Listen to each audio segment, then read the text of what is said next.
Manu आंदह this तावदा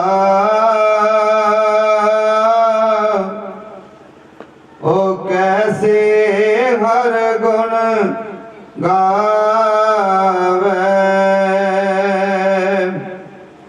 इंद्री व्याप रही अधकाए काम क्रोध नित संतावै वाह वाह सहजे गुण रवि जय राम नाम इस युग में दुर्लभ है गुरमत हर रस पीजै रहाओ। ਇਹ ਸ਼ਬਦ ਧੰਨ ਧੰਨ ਗੁਰੂ ਅਮਰਦਾਸ ਮਹਾਰਾਜ ਜੀ ਦਾ ਹੈ।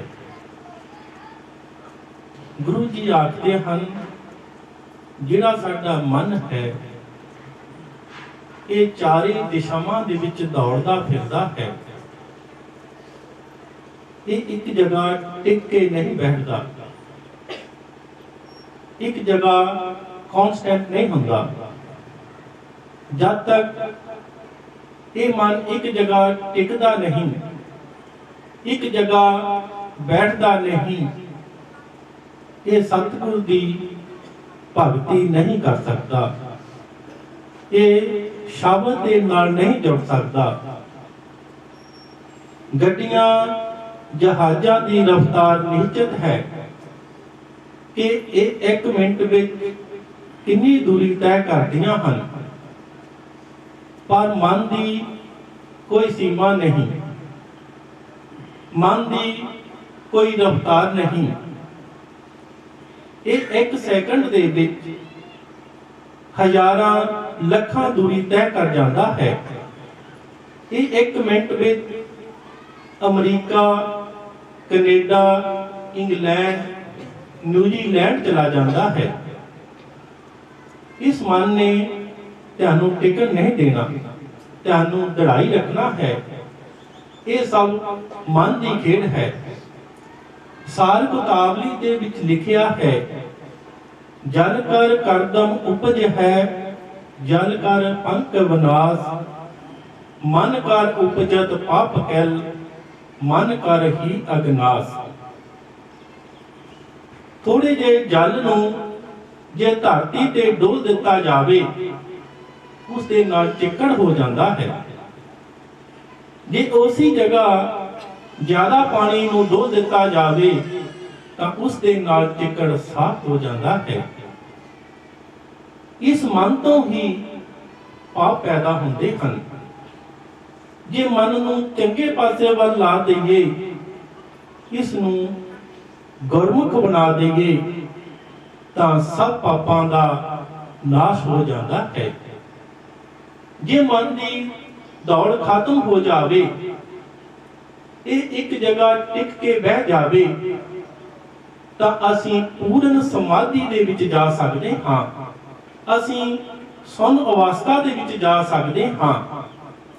ਜੇ ਮਨ ਦੀ ਦੌੜ ਖਤਮ ਨਹੀਂ ਹੁੰਦੀ, ਇਹ ਇੱਕ ਜਗ੍ਹਾ ਟਿਕ ਕੇ ਨਹੀਂ ਬੈਠਦਾ, ਜਿੰਨੇ ਮਰਜ਼ੀ ਯਤਨ ਕਰ ਲਈਏ ਅਸੀਂ ਸਮਾਧੀ ਵਿੱਚ ਨਹੀਂ ਜਾ ਸਕਦੇ। ਭਾਵ ਜਦੋਂ ਅਸੀਂ ਸਿਮਰਨ ਕਰਨ ਲਈ ਬੈਠੀਏ, ਸਾਡੇ ਮਨ ਵਿੱਚ ਕਿਸੇ ਤਰ੍ਹਾਂ ਦੇ ਵੀ ਵਿਚਾਰ ਨਹੀਂ ਆਉਣੇ ਚਾਹੀਦੇ। ਵਿਚਾਰਾਂ ਦਾ ਖਤਮ ਹੋਣਾ ਹੀ ਸਮਾਧੀ ਦਾ ਨਾਮ ਹੈ। ਗੁਰੂ ਤੇਗ ਬਹਾਦਰ ਜੀ ਆਪਣੀ ਬਾਣੀ ਵਿੱਚ ਲਿਖਦੇ ਹਨ, ਰੇ ਮਨ ਮੇਰੇ RAM ਸਿਉ ਕਰ ਪ੍ਰੀਤ, ਸਰਵਣ ਗੋਬਿੰਦ ਗੁਣ ਸੁਨੋ ਅਰ ਗਾਵੋ ਰਸਨਾ ਗੀਤ।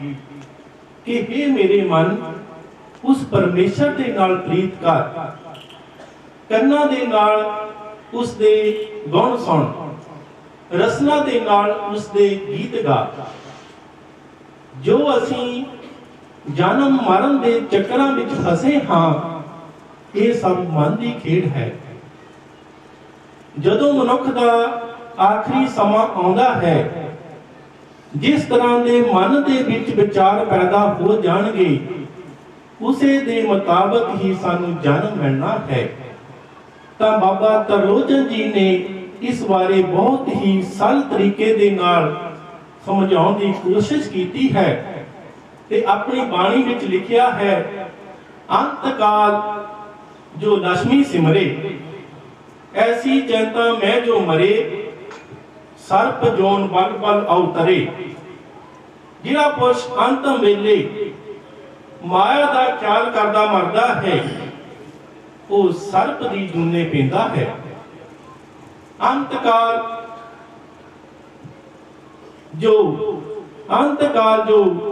ਮੰਦਰ ਸਿਮਰੇ, ਐਸੀ ਚਿੰਤਾ ਮੈਂ ਜੋ ਮਰੇ, ਪ੍ਰੇਤ ਜੋਨ ਬਲ ਬਲ ਅਵਤਰੇ। ਜਿਹੜਾ ਪੁਰਸ਼ ਅੰਤਮ ਵੇਲੇ ਆਪਣੇ ਕੋਠੀਆਂ ਮਹਿਲਾਂ ਮਾੜੀਆਂ ਦਾ ਖਿਆਲ ਕਰਦਾ ਮਰਦਾ ਹੈ, ਉਹ ਪ੍ਰੇਤ ਦੀ ਜੂਨੇ ਪੈਂਦਾ ਹੈ। ਪ੍ਰੇਤ ਦੀ ਜੂਨ ਬਹੁਤ ਲੰਮੀ ਹੁੰਦੀ ਹੈ ਤੇ ਉਸ ਦਾ ਵਾਸਾ ਘਰ ਦੇ ਵਿੱਚ ਹੁੰਦਾ ਹੈ। ਅੰਤ ਕਾਲ ਜੋ ਲੜਕੇ ਸਿਮਰੇ, ਐਸੀ ਚਿੰਤਾ ਮੈਂ ਜੋ ਮਰੇ, ਸੂਕਰ ਜੋਨ ਬਲ ਬਲ ਅਵਤਰੇ। ਜਿਹੜਾ ਪੁਰਸ਼ ਅੰਤਮ ਵੇਲੇ ਆਪਣੇ ਧੀਆਂ ਪੁੱਤਰਾਂ ਦਾ ਖਿਆਲ ਕਰਦਾ ਮਰਦਾ ਹੈ, ਉਹ ਸੂਰ ਦੀ ਜੂਨੇ ਪੈਂਦਾ ਹੈ। ਅੰਤ ਕਾਲ ਜੋ ਇਸਤਰੀ ਸਿਮਰੇ, ਐਸੀ ਚਿੰਤਾ ਮੈਂ ਜੋ ਮਰੇ, ਬੇਸ਼ਵਾ ਜੋਨ ਵਲ ਵਲ ਅਵਤਰੇ। ਜਿਹੜਾ ਪੁਰਸ਼ ਅੰਤਮ ਵੇਲੇ ਇਸਤਰੀਆਂ ਦਾ ਖਿਆਲ ਕਰਦਾ ਮਰਦਾ ਹੈ, ਉਸ ਦਾ ਉਹ ਬੇਸ਼ਵਾ ਦੀ ਜੂਨ ਪੈਂਦਾ ਹੈ। ਤੇ ਅੰਤਮ ਵਿੱਚ ਬਾਬਾ ਤਰਲੋਚਨ ਜੀ ਕੀ ਆਖਦੇ ਹਨ, ਅੰਤ ਕਾਲ ਜੋ ਨਰਾਇਣ ਸਿਮਰੇ, ਐਸੀ ਚਿੰਤਾ ਮੈਂ ਜੋ ਮਰੇ, ਬਦਰ ਤਰਲੋਚਨ ਤੇ ਨਰ ਮੁਕਤਾ, ਪਿਤੰਬਰ ਜਾ ਕੇ ਹਿਰਦੇ ਵਸੇ। ਜਿਹੜਾ ਪੁਰਸ਼ ਅੰਤਮ ਵੇਲੇ ਉਸ ਮਾਲਕ ਦਾ ਧਿਆਨ ਕਰਦਾ ਜਾਂ ਗੁਰੂ ਦਾ ਸ਼ਬਦ ਜਾਪ ਕਰਦਾ ਸਵਾਸ ਤਿਆਗਦਾ ਹੈ, ਉਸ ਦਾ ਵਾਸਾ ਉਸ ਦੇ ਹਿਰਦੇ ਦੇ ਵਿੱਚ ਹੁੰਦਾ ਹੈ। ਜਿਸ ਤਰ੍ਹਾਂ ਦੇ ਵੀ ਸਾਡੇ ਅੰਤਮ ਵੇਲੇ ਖਿਆਲ ਪੈਦਾ ਹੋ ਜਾਣੇ, ਉਸੇ ਦੇ ਮੁਤਾਬਕ ਹੀ ਸਾਨੂੰ ਜਨਮ ਮਿਲਣਾ ਹੈ। ਤੁਸੀਂ ਕਦੀ ਰਾਜਿਆਂ ਮਹਾਰਾਜਿਆਂ ਦਾ ਕਿਲਾ ਦੇਖਿਆ ਹੋਵੇਗਾ। ਬਹੁਤ ਮੋਟੀਆਂ ਕੰਧਾਂ, ਉੱਚੀਆਂ ਇਮਾਰਤਾਂ ਹੁੰਦੀਆਂ ਹਨ।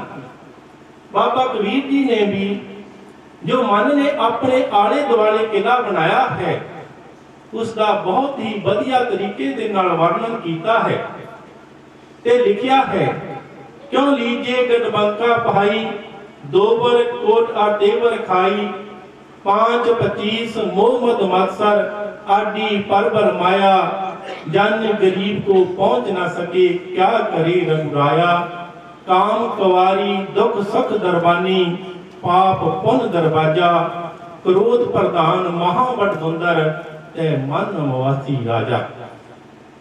कि मन ने अपने संशय बपैजे रूप दोहरी कंध कीती हुई है। रजोगुण तमोगुण सतोगुण की आले दुआले खाई पट्टी हुई है। काम आदिक मोह हंकार ते ईर्खा वर्गे फौजी लड़ाकू माया दा मोर्चा लड़ा के जंग कर रहे हैं। काम इस किले दा रखवाला है। पाप ते पाउंदे इस किले नूं दरवाजे लगे हुए हैं ते क्रोध वर्गा बड़ा लड़ाकू इस किले दा प्रधान है। ते आप मन बेफिक्र होके विच बैठा है ते उसने सिर ते ममता दी टोपी पहनी हुई है, रसा कसा दा कवच पहनिया हुआ है, खोटी मत दी कमान तारी हुई है ते तृष्णा दे तीर चला रहा है। तां इस तरह का किला किस तरह जित्या जा सकता है। बाबा कबीर जी ने इस किले नूं जितन वास्ते बहुत बड़ी युक्ति दसी है। प्रेम पलीता सुरत हवाई, गोला ज्ञान चलाया, ब्रह्म अगन सहजे परजाली, एक जोत सजाया। जिहड़े गुरसिख शब्द का अभ्यास करते हैं, अपने श्वासां नूं 10वें द्वार ते ले जाते हैं ਉਹ ਇਸ ਗੱਲ ਦਾ ਗਿਆਨ ਰੱਖਦੇ ਹਨ। ਜਦੋਂ ਗੁਰੂ ਤੋਂ ਅੰਮ੍ਰਿਤ ਪੀ ਕੇ ਸੁਰਤ ਨੂੰ 10ਵੇਂ ਦੁਆਰ ਤੇ ਚਾੜਿਆ, ਉਥੇ ਬ੍ਰਹਮ ਗਿਆਨ ਹੁੰਦਾ ਹੈ। ਉਸ ਬ੍ਰਹਮ ਗਿਆਨ ਦੀ ਇੱਕ ਹੀ ਚੋਟ ਦੇ ਨਾਲ ਮਨ ਦਾ ਕਿਲਾ ਢਹਿ ਢੇਰੀ ਕਰ ਦਿੱਤਾ। ਸਤ ਸੰਤੋਖ ਦੋਏ ਲੜਨੇ ਲਾਗਾ, ਤੋੜੇ ਦੋਏ ਦਰਵਾਜਾ, ਸਾਧ ਸੰਗਤ ਅਰ ਗੁਰ ਕੀ ਕਿਰਪਾ ਤੇ ਪਕੜਿਓ ਗੱਡ ਕੋ ਰਾਜਾ। ਸਤ ਅਤੇ ਸੰਤੋਖ ਰੱਖਣ ਦੇ ਨਾਲ ਪਾਪ ਤੇ ਪਹੁੰਚੇ ਦਰਵਾਜੇ ਤੋੜ ਦਿੱਤੇ। ਸਾਧੂਆਂ ਦੀ ਸੰਗਤ ਕਰਨ ਦੇ ਨਾਲ, ਗੁਰੂਆਂ ਦੀ ਕਿਰਪਾ ਦੇ ਨਾਲ ਮਨ ਨੂੰ ਫੜ ਲਿਆ। ਜੇ ਮਨ ਤੇ ਜਿੱਤ ਪ੍ਰਾਪਤ ਕਰਨੀ ਹੈ ਤਾਂ ਗੁਰੂਆਂ ਦੀ ਕਿਰਪਾ ਦੇ ਨਾਲ ਹੀ ਹੋਣਾ ਹੈ। ਹੁਣ ਇੱਥੇ ਪ੍ਰਸ਼ਨ ਪੈਦਾ ਹੋ ਜਾਂਦਾ ਹੈ, ਮਨ ਕੀ ਚੀਜ਼ ਹੈ? ਮਨ ਕੀ ਵਸਤੂ ਹੈ? ਮਨ ਉਹ ਵਸਤੂ ਹੈ ਜੋ ਇਸ ਲੋਕ ਤੋਂ ਲੈ ਕੇ ਬ੍ਰਹਮ ਲੋਕ ਤੱਕ ਦਾ ਗਿਆਨ ਰੱਖਦਾ ਹੈ। ਮਨ ਤੁਹਾਨੂੰ ਨਰਕ ਵਿੱਚ ਵੀ ਲਿਜਾ ਸਕਦਾ ਹੈ, ਸਵਰਗ ਵਿੱਚ ਵੀ ਲਿਜਾ ਸਕਦਾ ਹੈ ਤੇ ਸੱਚਖੰਡ ਦੇ ਵਿੱਚ ਵੀ ਲਿਜਾ ਸਕਦਾ ਹੈ। ਮਨ ਆਤਮਾ ਦਾ ਰਿਮੋਟ ਹੈ।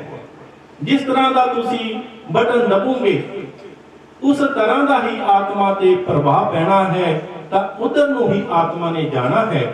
ਜੇ ਚੰਗਾ ਬਟਨ ਦਬੋਗੇ ਤਾਂ ਚੰਗਾ ਪ੍ਰਭਾਵ ਪਵੇਗਾ, ਜੇ ਮਾੜਾ ਬਟਨ ਦਬੋਗੇ ਤਾਂ ਮਾੜਾ ਪ੍ਰਭਾਵ ਪੈਣਾ ਹੈ। ਇਸ ਮਨ ਤੋਂ ਹੀ ਸਾਰੀਆਂ ਕੁਰੀਤੀਆਂ ਪੈਦਾ ਹੋਈਆਂ ਹਨ। ਕਾਮ, ਕ੍ਰੋਧ, ਲੋਭ, ਮੋਹ, ਹੰਕਾਰ, ਇਹ ਸਾਡੇ ਤੇ ਬਹੁਤ ਭਾਰੂ ਹਨ, ਕਿਉਂਕਿ ਪਤਾ ਨਹੀਂ ਅਸੀਂ ਕਿੰਨੀਆਂ ਜੂਨਾਂ ਚੋਂ ਲੰਘ ਕੇ ਇਹ ਮਾਨਸ ਜਨਮ ਵਿੱਚ ਆਏ ਹਾਂ ਤੇ ਇਹ ਕੁਰੀਤੀਆਂ ਵੀ ਸਾਡੇ ਨਾਲ ਹੀ ਚੱਲੀਆਂ ਆਈਆਂ ਹਨ। ਤੁਸੀਂ ਦੇਖ ਲਵੋ, ਜਦੋਂ ਤੁਸੀਂ satsang ਦੇ ਵਿੱਚ ਬੈਠੋਗੇ, ਤੁਹਾਡਾ ਉੱਥੇ ਮਨ ਨਹੀਂ ਲੱਗੇਗਾ। ਤੁਹਾਡਾ ਮਨ ਕਰੇਗਾ ਇਥੋਂ ਉੱਠ ਕੇ ਚਲ ਜਾਈਏ, ਜਾਂ ਤੁਹਾਡੀਆਂ ਸਰੀਰ ਵਿੱਚ ਦਰਦਾਂ ਹੋਣ ਲੱਗ ਪੈਣਗੀਆਂ, ਜਾਂ ਤੁਹਾਨੂੰ ਉਵਾਸੀਆਂ ਆਉਣ ਲੱਗ ਪੈਣਗੀਆਂ, ਕਿਉਂਕਿ ਮਨ ਦਾ ਸੁਭਾਅ ਨਹੀਂ ਚੰਗੀਆਂ ਗੱਲਾਂ ਸੁਣਨ ਦਾ। ਇਸ ਦੇ ਉਲਟ ਜਿੱਥੇ ਨਿੰਦਿਆ ਚੁਗਲੀ ਹੁੰਦੀ ਹੋਵੇਗੀ, ਉੱਥੇ ਇਹ ਬੈਠਾ ਰਹੇਗਾ, ਉੱਥੇ ਉੱਠਣ ਦਾ ਨਾਮ ਹੀ ਨਹੀਂ ਲਵੇਗਾ। ਮਨ ਇੱਕ ਐਸਾ ਸ਼ੈਤਾਨ ਹੈ, ਜਦੋਂ ਤੁਸੀਂ ਸਿਮਰਨ ਕਰਨ ਲਈ ਬੈਠੋਗੇ ਤਾਂ ਤੁਹਾਡੇ ਮੋਰੇ ਐਸੀ ਰੀਲ ਚਲਾ ਦੇਵੇਗਾ ਜੋ ਅੱਗੇ ਤੋਂ ਅੱਗੇ ਲੜੀ ਤੁਰਦੀ ਜਾਵੇਗੀ। ਕਾਫੀ ਸਮੇਂ ਬਾਅਦ ਤੁਹਾਨੂੰ ਪਤਾ ਲੱਗੇਗਾ ਕਿ ਮੈਂ ਤਾਂ ਸਿਮਰਨ ਕਰ ਰਿਹਾ ਸੀ, ਮੈਂ ਤਾਂ ਸਤਿਗੁਰ ਦੀ ਇਬਾਦਤ ਕਰ ਰਿਹਾ ਸੀ। ਜਾਂ ਤੁਹਾਨੂੰ ਉਸ ਵੇਲੇ ਐਸਾ ਕੰਮ ਚੇਤੇ ਕਰਾ ਦੇਵੇਗਾ ਜਿਹੜਾ ਤੁਹਾਨੂੰ ਸਮਾਧੀ ਚੋਂ ਉੱਠਣਾ ਪੈ ਜਾਵੇਗਾ। ਮਨ ਦੇ ਨਾ ਸਥਿਰ ਹੋਣ ਕਰਕੇ ਸਾਡੀਆਂ ਜੋ ਇੰਦਰੀਆਂ ਹਨ, ਇਹ ਬੇਕਾਬੂ ਹੋ ਗਈਆਂ ਹਨ। ਇਹ ਸਾਨੂੰ ਆਪਣੇ ਵਿਸ਼ਿਆਂ ਦੇ ਵੱਲ ਖਿੱਚੀ ਜਾ ਰਹੀਆਂ ਹਨ ਤੇ ਸਾਨੂੰ ਅੰਦਰੋਂ ਅੰਦਰੀ ਖੋਖਲਾ ਕਰੀ ਜਾ ਰਹੀਆਂ ਹਨ। ਜੀਵ ਰਸ ਹੈ। ਕਈਆਂ ਨੂੰ ਤਰ੍ਹਾਂ ਤਰ੍ਹਾਂ ਦੇ ਖਾਣੇ ਖਾਣ ਦੀ ਆਦਤ ਹੁੰਦੀ ਹੈ, ਜਾਂ ਜ਼ਿਆਦਾ ਖਾਣ ਦੀ ਆਦਤ ਹੁੰਦੀ ਹੈ, ਜਿਸ ਦੇ ਨਾਲ ਪੇਟ ਭਾਰੀ ਹੋ ਜਾਂਦਾ ਹੈ। ਜਾਂ ਕਈਆਂ ਨੂੰ ਜ਼ਿਆਦਾ ਗੱਲਾਂ ਕਰਨ ਦੀ ਆਦਤ ਹੁੰਦੀ ਹੈ, ਉਹ ਵੀ ਸਤਿਗੁਰ ਦੀ ਇਬਾਦਤ ਨਹੀਂ ਕਰ ਸਕਦੇ। ਕਈਆਂ ਨੂੰ ਕੰਨ ਰਸ ਹੈ, ਉਹ ਚਟਪਟੀਆਂ ਗੱਲਾਂ ਸੁਣਨ ਦੀ ਆਦਤ ਹੁੰਦੀ ਹੈ, ਉਹ ਵੀ ਸਤਿਗੁਰ ਦਾ ਸਿਮਰਨ ਨਹੀਂ ਕਰ ਸਕਦੇ। ਕਈਆਂ ਨੂੰ ਅੱਖ ਰਸ ਹੈ, ਸੋਹਣੀਆਂ ਸੋਹਣੀਆਂ ਚੀਜ਼ਾਂ ਦੇਖਣ ਦੀ ਆਦਤ ਹੁੰਦੀ ਹੈ। ਜਦੋਂ ਉਹ ਭਜਨ ਕਰਨ ਲਈ ਬੈਠਦੇ ਹਨ ਤਾਂ ਉਹੀ ਤਸਵੀਰਾਂ ਉਹਨਾਂ ਦੇ ਅੱਗੇ ਆਉਂਦੀਆਂ ਰਹਿੰਦੀਆਂ ਹਨ, ਉਹ ਵੀ ਸਤਿਗੁਰ ਦਾ ਸਿਮਰਨ ਨਹੀਂ ਕਰ ਸਕਦੇ। ਕਈਆਂ ਨੂੰ ਕਾਮ ਰਸ ਹੈ, ਉਹ ਕਾਮ ਵਿੱਚ ਲਿਪਤ ਰਹਿੰਦੇ ਹਨ, ਉਹ ਵੀ ਸਤਿਗੁਰ ਦਾ ਸਿਮਰਨ ਨਹੀਂ ਕਰ ਸਕਦੇ। ਧੰਨ ਧੰਨ ਗੁਰੂ ਰਵਿਦਾਸ ਮਹਾਰਾਜ ਜੀ ਆਪਣੀ ਬਾਣੀ ਵਿੱਚ ਲਿਖਦੇ ਹਨ, ਮਿਰਗ ਮੀਨ ਭਰੰਗ ਪਤੰਗ ਕੁੰਚਰ, ਏਕ ਦੋਖ ਬਨਾਸ, ਪੰਜ ਦੋਖ ਅਸਾਧ ਜਾਵੇਂ, ਤਾਕੀ ਕੇ ਤਕ ਆਸ। ਮਿਰਗ ਨੂੰ ਕੰਨ ਰਸ ਹੈ, ਮੱਛੀ ਨੂੰ ਜੀਭ ਰਸ ਹੈ, ਭੌਰੇ ਨੂੰ ਨੱਕ ਰਸ ਹੈ, ਪਤੰਗੇ ਨੂੰ ਅੱਖ ਰਸ ਹੈ, ਹਾਥੀ ਨੂੰ ਕਾਮ ਰਸ ਹੈ। ਧੰਨ ਧੰਨ ਗੁਰੂ ਰਵਿਦਾਸ ਮਹਾਰਾਜ ਜੀ ਆਖਦੇ ਹਨ ਕਿ ਇਹ ਪੰਜੇ ਇੱਕ ਇੱਕ ਵਿਕਾਰ ਕਰਕੇ ਮਾਰੇ ਜਾਂਦੇ ਹਨ, ਪਰ ਇਹ ਪੰਜੇ ਹੀ ਵਿਕਾਰ ਮਨੁੱਖ ਦੇ ਵਿੱਚ ਹਨ। ਇਸ ਦੀ ਕਿੰਨਾ ਕੁ ਚਿਰ ਬਚਣ ਦੀ ਆਸ ਕੀਤੀ ਜਾ ਸਕਦੀ ਹੈ। ਧੰਨ ਧੰਨ ਗੁਰੂ ਅਮਰਦਾਸ ਮਹਾਰਾਜ ਜੀ ਆਖਦੇ ਹਨ ਕਿ ਸਾਡਾ ਮਨ ਚਾਰੇ ਦਿਸ਼ਾਵਾਂ ਦੇ ਵਿੱਚ ਦੌੜਦਾ ਫਿਰਦਾ ਹੈ। ਇੰਦਰੀਆਂ ਬੇਕਾਬੂ ਹੋ ਚੁੱਕੀਆਂ ਹਨ, ਤਾਂ ਫਿਰ ਕਿਸ ਤਰ੍ਹਾਂ ਉਸ ਮਾਲਕ ਦਾ ਸਿਮਰਨ ਕੀਤਾ ਜਾ ਸਕਦਾ ਹੈ? ਕਿਸ ਤਰ੍ਹਾਂ ਗੁਰੂ ਦੇ ਸ਼ਬਦ ਦੇ ਨਾਲ ਜੁੜਿਆ ਜਾ ਸਕਦਾ ਹੈ? ਤਾਂ ਸਾਨੂੰ ਬਹੁਤ ਹੀ ਸਰਲ ਤਰੀਕੇ ਦੇ ਨਾਲ ਸਮਝਾਉਣ ਦੀ ਕੋਸ਼ਿਸ਼ ਕਰਦੇ ਹਨ। ਵਾਹ ਵਾਹ ਸਹਿਜੈ ਗੁਣ ਰਵੀਜੇ, ਕਿ ਸਹਿਜ ਅਵਸਥਾ ਵਿੱਚ ਟਿਕ ਕੇ ਉਸ ਮਾਲਕ ਦਾ ਸਿਮਰਨ ਕਰਨਾ ਚਾਹੀਦਾ ਹੈ, ਹੱਥ ਨਹੀਂ ਕਰਨਾ ਚਾਹੀਦਾ। ਸਪਰਿੰਗ ਨੂੰ ਤੁਸੀਂ ਕਿੰਨਾ ਕੁ ਚਿਰ ਦੱਬ ਕੇ ਰੱਖੋਗੇ, ਆਖਰ ਉਹ ਜੰਪ ਕਰ ਹੀ ਜਾਵੇਗਾ। ਇਸ ਕਰਕੇ ਮਨ ਨੂੰ ਹੌਲੀ ਹੌਲੀ ਸਿਮਰਨ ਵੱਲ ਮੋੜਦੇ ਜਾਓ। ਜਦੋਂ ਮਨ ਨੂੰ ਸਿਮਰਨ ਵਿੱਚੋਂ ਲਜਤ ਆਉਣੀ ਸ਼ੁਰੂ ਹੋ ਗਈ, ਆਨੰਦ ਆਉਣਾ ਸ਼ੁਰੂ ਹੋ ਗਿਆ, ਤਾਂ ਆਪੇ ਹੀ ਇਹ ਵਿਕਾਰਾਂ ਵੱਲੋਂ ਹਟਣਾ ਸ਼ੁਰੂ ਹੋ ਜਾਵੇਗਾ। ਜਦੋਂ ਕਿਸੇ ਚੀਜ਼ ਨੂੰ ਛੱਡਣਾ ਹੋਵੇ, ਉਸ ਦਾ ਆਪੋਜੀਟ ਹੋਣਾ ਬਹੁਤ ਹੀ ਜ਼ਰੂਰੀ ਹੈ। ਇਸ ਕਲਯੁਗ ਦੇ ਵਿੱਚ ਇੱਕ ਨਾਮ ਹੀ ਸ੍ਰੇਸ਼ਟ ਹੈ। ਇੱਕ ਨਾਮ ਸਾਨੂੰ ਕਲਯੁਗ ਦੀ ਹਨੇਰੀ ਤੋਂ ਬਚਾ ਸਕਦਾ ਹੈ। ਜਿੱਥੇ ਨਾਮ ਦੀ ਚਰਚਾ ਹੁੰਦੀ ਹੈ, ਜਿੱਥੇ ਨਾਮ ਦਾ ਵਾਸਾ ਹੁੰਦਾ ਹੈ, ਉੱਥੇ ਕਲਯੁਗ ਕੋਸਾਂ ਦੂਰ ਚਲਾ ਜਾਂਦਾ ਹੈ। ਗੁਰਮਤਿ ਹਰ ਰਸ ਪੀਜੇ। ਗੁਰੂ ਜੀ ਨੇ ਸਾਨੂੰ ਗੁਰੂ ਦੀ ਸ਼ਰਨ ਵਿੱਚ ਜਾਣ ਨੂੰ ਕਿਹਾ ਹੈ। ਗੁਰੂ ਦੀ ਸ਼ਰਨ ਵਿੱਚ ਜਾ ਕੇ ਉਸ ਮਾਲਕ ਬਾਰੇ ਗਿਆਨ ਲੈਣ ਨੂੰ ਕਿਹਾ ਹੈ। ਜਦ ਤੱਕ ਸਾਨੂੰ ਉਸ ਮਾਲਕ ਦੇ ਘਰ ਦਾ ਗਿਆਨ ਨਹੀਂ ਹੁੰਦਾ, ਸਾਡਾ ਮਨ ਸਥਿਰ ਨਹੀਂ ਹੋ ਸਕਦਾ। ਕਿਉਂਕਿ ਕਲਯੁਗ ਦੇ ਵਿੱਚ ਇੱਕ ਨਾਮ ਹੀ ਸ੍ਰੇਸ਼ਟ ਹੈ, ਜਿਹੜਾ ਤਪਦੀਆਂ ਅਤੇ ਭਟਕਦੀਆਂ ਰੂਹਾਂ ਨੂੰ ਸ਼ਾਂਤੀ ਦਿੰਦਾ ਹੈ। ਇੱਕ ਕਥਾ ਹੈ, ਇੱਕ ਤਪ ਰਿਸ਼ੀ ਹੁੰਦੇ ਹਨ, ਇੱਕ ਨਾਮ ਰਿਸ਼ੀ ਹੁੰਦੇ ਹਨ। ਤਪ ਰਿਸ਼ੀ ਉਹ ਹੁੰਦੇ ਹਨ ਜਿਹੜੇ ਕਿਸੇ ਦੇਵਤਾ ਦੀ ਆਰਾਧਨਾ ਕਰਦੇ ਹਨ। ਨਾਮ ਰਿਸ਼ੀ ਉਹ ਹੁੰਦੇ ਹਨ ਜਿਹੜੇ ਕੇਵਲ ਉਸ ਮਾਲਕ ਦੀ ਭਗਤੀ ਕਰਦੇ ਹਨ। ਕਲਯੁਗ ਦੇ ਵਿੱਚ ਦੋ ਮਹਾਪੁਰਸ਼ਾਂ ਨੇ ਆਪਣੇ ਆਪਣੇ ਅਸਥਾਨ ਬਣਾਏ ਸਨ।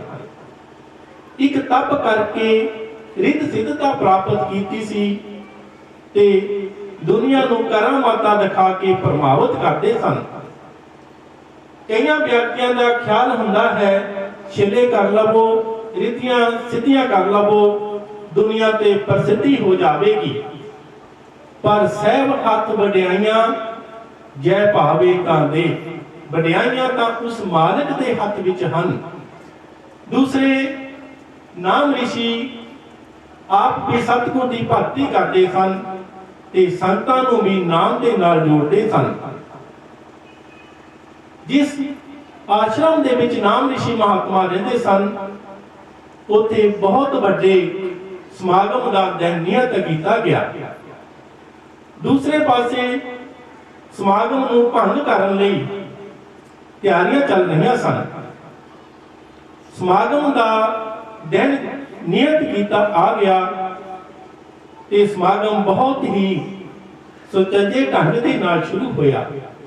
ਸਮਾਗਮ ਦੇ ਵਿੱਚ ਸੰਤਾਂ ਮਹਾਪੁਰਸ਼ਾਂ ਦੇ ਪ੍ਰਵਚਨ, ਰੂਹਾਨੀ ਕੀਰਤਨ, ਸੰਤਾਂ ਸਤਿਗੁਰ ਦੇ ਗੁਣ ਸੁਣ ਕੇ ਬਹੁਤ ਆਨੰਦਮਈ ਹੋਈਆਂ ਤੇ ਸਮਾਗਮ ਸਮਾਪਤ ਹੋ ਗਿਆ। ਕੁਝ ਦਿਨਾਂ ਬਾਅਦ ਨਾਮ ਰਿਸ਼ੀ ਮਹਾਤਮਾ ਰਾਤ ਨੂੰ ਸੈਰ ਕਰ ਰਹੇ ਸਨ ਤਾਂ ਉਹਨਾਂ ਦੇ ਅੱਗੇ ਚਾਰ ਬਹੁਤ ਵੱਡੀਆਂ ਸ਼ਕਤੀਆਂ ਆ ਕੇ ਨਿਤਮਸਤਕ ਹੋ ਗਈਆਂ। ਕਹਿਣ ਲੱਗੀਆਂ, ਧੰਨ ਹੈ ਆਪ, ਧੰਨ ਹੈ ਆਪ ਕੀ ਸੰਗਤ, ਧੰਨ ਹੈ ਇਹ ਜਗ੍ਹਾ ਜਿੱਥੇ ਉਸ ਮਾਲਕ ਦੇ ਗੁਣ ਗਾਏ ਜਾਂਦੇ ਹਨ। ਤਾਂ ਨਾਮ ਰਿਸ਼ੀ ਮਹਾਤਮਾ ਨੇ ਕਿਹਾ ਤੁਸੀਂ ਕੌਣ ਹੋ? ਉਹਨਾਂ ਨੇ ਕਿਹਾ, ਅਸੀਂ ਰਾਖਸ਼ ਹਾਂ। ਸਾਨੂੰ ਤੁਹਾਡਾ ਸਮਾਗਮ ਭੰਗ ਕਰਨ ਲਈ ਕਿਹਾ ਸੀ ਕਿ ਜਾਓ ਉੱਥੇ ਜਾ ਕੇ ਚੀਕਾਂ ਨਾਰੇ ਮਾਰੋ ਤੇ ਸੰਗਤਾਂ ਨੂੰ ਤੰਗ ਕਰੋ, ਪਰ ਸਾਡੀ ਇੱਥੇ ਆ ਕੇ ਬਾਹ ਪੇਸ਼ ਨਹੀਂ ਚੱਲੀ। ਅਸੀਂ ਇੱਕ ਪਾਸੇ ਹੋ ਕੇ ਖੜੇ ਹੋ ਗਏ ਤੇ ਸੰਤਾਂ ਮਹਾਂਪੁਰਸ਼ਾਂ ਦੇ ਪ੍ਰਵਚਨ ਸੁਣ ਕੇ ਸਾਡੇ ਮਨ ਨੂੰ ਸ਼ਾਂਤੀ ਆ ਗਈ। ਸਾਨੂੰ ਪਤਾ ਲੱਗ ਗਿਆ ਕਿ ਨਾਮ ਵਿੱਚ ਬਹੁਤ ਤਾਕਤ ਹੈ। ਉਹਨਾਂ ਰਾਖਸ਼ਾਂ ਨੇ ਨਾਮ ਰਿਸ਼ੀ ਮਹਾਤਮਾ ਦੇ ਚਰਨ ਫੜ ਕੇ ਬੇਨਤੀ ਕੀਤੀ ਕਿ ਮਹਾਰਾਜ, ਸਾਡਾ ਤੁਸੀਂ ਆਧਾਰ ਕਰੋ। ਜਿਹੜੇ ਪੂਰਨ ਫਕੀਰ ਹੁੰਦੇ ਹਨ, ਸਮਰੱਥ ਪੁਰਸ਼ ਹੁੰਦੇ ਹਨ, ਜਿਹੜੇ ਆਪਣੀ ਗਲਤੀ ਦਾ ਅਹਿਸਾਸ ਕਰ ਲੈਂਦੇ ਹਨ, ਉਹਨਾਂ ਨੂੰ ਉਹ ਬਖਸ਼ ਦਿੰਦੇ ਹਨ। ਤਾਂ ਨਾਮ ਰਿਸ਼ੀ ਮਹਾਤਮਾ ਨੇ ਆਪਣੀ ਕਮੰਡਲੀ ਵਿੱਚੋਂ ਜਲ ਲੈ ਕੇ ਉਸ ਮਾਲਕ ਦਾ ਨਾਮ ਲੈ ਕੇ ਉਹਨਾਂ ਉੱਪਰ ਛਿੜਕ ਦਿੱਤਾ ਤੇ ਆਕਾਸ਼ ਚੋਂ ਵਿਮਾਨ ਆਏ ਤੇ ਉਹਨਾਂ ਉੱਪਰ ਬਹਿ ਕੇ ਉਹ ਚਾਰੇ ਰਾਖਸ਼ ਸਵਰਗਪੁਰੀ ਨੂੰ ਚਲ ਗਏ ਤੇ ਧੰਨ ਨਾਮ ਰਿਸ਼ੀ, ਧੰਨ ਸਤਿਗੁਰ ਦੇ ਜੈਕਾਰੇ ਲਾਉਂਦੇ ਗਏ। ਕਲਯੁਗ ਦੇ ਵਿੱਚ ਇੱਕ ਨਾਮ ਹੀ ਸ੍ਰੇਸ਼ਟ ਹੈ। ਜੇ ਅਸੀਂ ਵੀ ਉਸ ਮਾਲਕ ਦਾ ਸਿਮਰਨ ਕਰਾਂਗੇ, ਗੁਰੂ ਦੇ ਸ਼ਬਦ ਦੀ ਕਮਾਈ ਕਰਾਂਗੇ, ਤਾਂ ਸਾਡਾ ਵੀ ਇਸ ਕਲਯੁਗ ਦੇ ਵਿੱਚ ਆਧਾਰ ਹੋ ਜਾਵੇਗਾ ਜੀ। ਅੱਗੇ ਸ਼ਬਦ ਕੀਨ ਮਨ ਨਿਰਮਲ ਹੋਵੇ,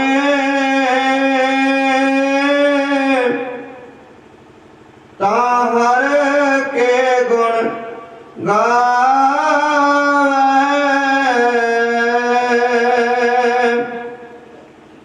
ਗੁਰਮਤਿ ਆਪ ਆਪ ਪਛਾਣੈ, ਤਾ ਨਿਜ ਗਰਬਾਸਾ ਪਾਵੈ।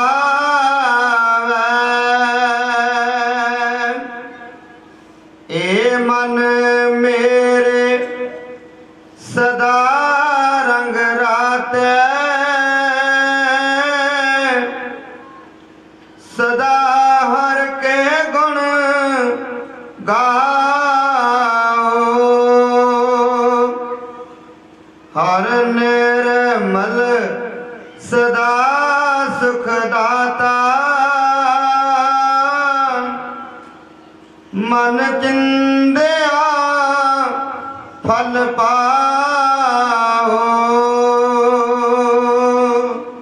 ਮਨ ਦੀ ਸ਼ੁੱਧਤਾ ਵਾਸਤੇ, ਮਨ ਨੂੰ ਨਿਰਮਲ ਕਰਨ ਵਾਸਤੇ, ਮਨ ਤੇ ਲੱਗੀ ਮੈਲ ਨੂੰ ਧੋਣ ਵਾਸਤੇ ਇੱਕ ਗੁਰੂ ਦਾ ਸ਼ਬਦ ਹੈ, ਜਿਸ ਦੇ ਨਾਲ ਮਨ ਪਵਿੱਤਰ ਹੁੰਦਾ ਹੈ, ਮਨ ਸਾਫ਼ ਹੁੰਦਾ ਹੈ। ਜਦ ਤੱਕ ਇਹ ਮਨ ਸ਼ੁੱਧ ਨਹੀਂ ਹੁੰਦਾ, ਇਹ ਪਵਿੱਤਰ ਨਹੀਂ ਹੁੰਦਾ, ਉਸ ਮਾਲਕ ਨੇ ਨਹੀਂ ਆਉਣਾ, ਉਸ ਦੇ ਦਰਸ਼ਨ ਨਹੀਂ ਹੋਣੇ। ਜਿਸ ਤਰ੍ਹਾਂ ਅਸੀਂ ਕੋਈ ਮਕਾਨ ਖਰੀਦਦੇ ਹਾਂ, ਜਿਹੜਾ ਕਈਆਂ ਅਰਸਿਆਂ ਤੋਂ ਬੰਦ ਪਿਆ ਹੁੰਦਾ ਹੈ, ਉਸ ਦੇ ਬੰਦ ਪਿਆ ਰਹਿਣ ਕਰਕੇ ਉਸ ਵਿੱਚ ਮਿੱਟੀ ਘੱਟਾ ਜੰਮਿਆ ਹੁੰਦਾ ਹੈ। ਪੰਛੀਆਂ ਨੇ ਆਲਣੇ ਪਾਏ ਹੁੰਦੇ ਹਨ, ਬਿੱਠਾਂ ਕੀਤੀਆਂ ਹੁੰਦੀਆਂ ਹਨ, ਬੰਦ ਰਹਿਣ ਕਰਕੇ ਉਸ ਵਿੱਚੋਂ ਬਦਬੂ ਆਉਂਦੀ ਹੈ। ਜਦ ਤੱਕ ਅਸੀਂ ਉਸ ਨੂੰ ਸਾਫ਼ ਨਹੀਂ ਕਰ ਲੈਂਦੇ, ਉਸ ਨੂੰ ਰੰਗ ਰੋਗਨ ਨਹੀਂ ਕਰ ਲੈਂਦੇ, ਉਹ ਸਾਡੇ ਰਹਿਣ ਦੇ ਲਾਇਕ ਨਹੀਂ। ਇਸੇ ਤਰ੍ਹਾਂ ਸਾਡੇ ਮਨ ਨੂੰ ਜਨਮਾਂ ਜਨਮਾਂ ਦੀ ਮੈਲ ਲੱਗ ਚੁੱਕੀ ਹੈ, ਇਹ ਕਾਲਾ ਹੋ ਚੁੱਕਾ ਹੈ, ਤਾਂ ਫਿਰ ਉਹ ਕੁੱਲ ਦੁਨੀਆ ਦਾ ਮਾਲਕ ਕਿਸ ਤਰ੍ਹਾਂ ਆ ਕੇ ਬਿਰਾਜਮਾਨ ਹੋ ਸਕਦਾ ਹੈ? ਇਸ ਵਾਸਤੇ ਸ਼ਬਦ ਦੀ ਕਮਾਈ ਦੀ ਲੋੜ ਹੈ। ਜਿਸ ਤਰ੍ਹਾਂ ਅਸੀਂ ਸ਼ਬਦ ਦੀ ਕਮਾਈ ਕਰਦੇ ਜਾਵਾਂਗੇ, ਸਾਡਾ ਮਨ ਸਾਫ਼ ਹੁੰਦਾ ਜਾਵੇਗਾ ਤੇ ਇੱਕ ਦਿਨ ਉਹ ਕੁੱਲ ਦੁਨੀਆ ਦਾ ਮਾਲਕ ਇਸ ਵਿੱਚ ਆ ਕੇ ਬਿਰਾਜਮਾਨ ਹੋ ਜਾਵੇਗਾ। ਚੰਗੇ ਗੁਰਮੁਖਾਂ ਦੀ ਸੰਗਤ ਕਰਨ ਦੇ ਨਾਲ, ਗੁਰੂਆਂ ਦੀ ਸ਼ਰਨ ਵਿੱਚ ਜਾਣ ਦੇ ਨਾਲ, ਗੁਰੂਆਂ ਦੀ ਮੱਤ ਨੂੰ ਧਾਰਨ ਕਰਨ ਦੇ ਨਾਲ ਮਨ ਨੂੰ ਆਪਣੇ ਸਰੂਪ ਦਾ ਗਿਆਨ ਹੋ ਜਾਵੇਗਾ।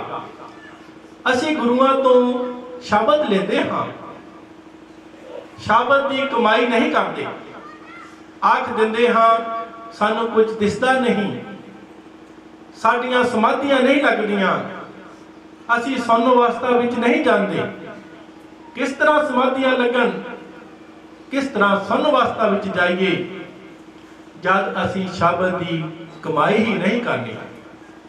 ਇਸ ਵਾਸਤੇ ਰੈਗੂਲਰ ਅਭਿਆਸ ਦੀ ਲੋੜ ਹੈ, ਪੂਰਨ ਵਿਰਾਗ ਦੀ ਲੋੜ ਹੈ ਤੇ ਮਨ ਵਿੱਚ ਉਸ ਮਾਲਕ ਨੂੰ ਮਿਲਣ ਦਾ ਪੱਕਾ ਇਰਾਦਾ ਹੋਣਾ ਚਾਹੀਦਾ ਹੈ। ਜਿਸ ਤਰ੍ਹਾਂ ਇੱਕ ਵਿਦਿਆਰਥੀ ਕਾਲਜ ਦੇ ਵਿੱਚ ਪੜ੍ਹਦਾ ਹੈ, ਉਸ ਦਾ ਟੀਚਾ ਹੈ ਕਿ ਮੈਂ IPS ਅਫਸਰ ਬਣਨਾ ਹੈ ਜਾਂ ਉੱਚ ਅਧਿਕਾਰੀ ਲੱਗਣਾ ਹੈ ਜਾਂ ਵਕੀਲ ਬਣਨਾ ਹੈ, ਤਾਂ ਉਸ ਦੇ ਮੁਤਾਬਕ ਹੀ ਉਹ ਸਟੱਡੀ ਕਰਦਾ ਹੈ। ਤਾਂ ਇੱਕ ਦਿਨ ਉਹ ਆਪਣੇ ਟੀਚੇ ਨੂੰ ਪ੍ਰਾਪਤ ਕਰ ਲੈਂਦਾ ਹੈ।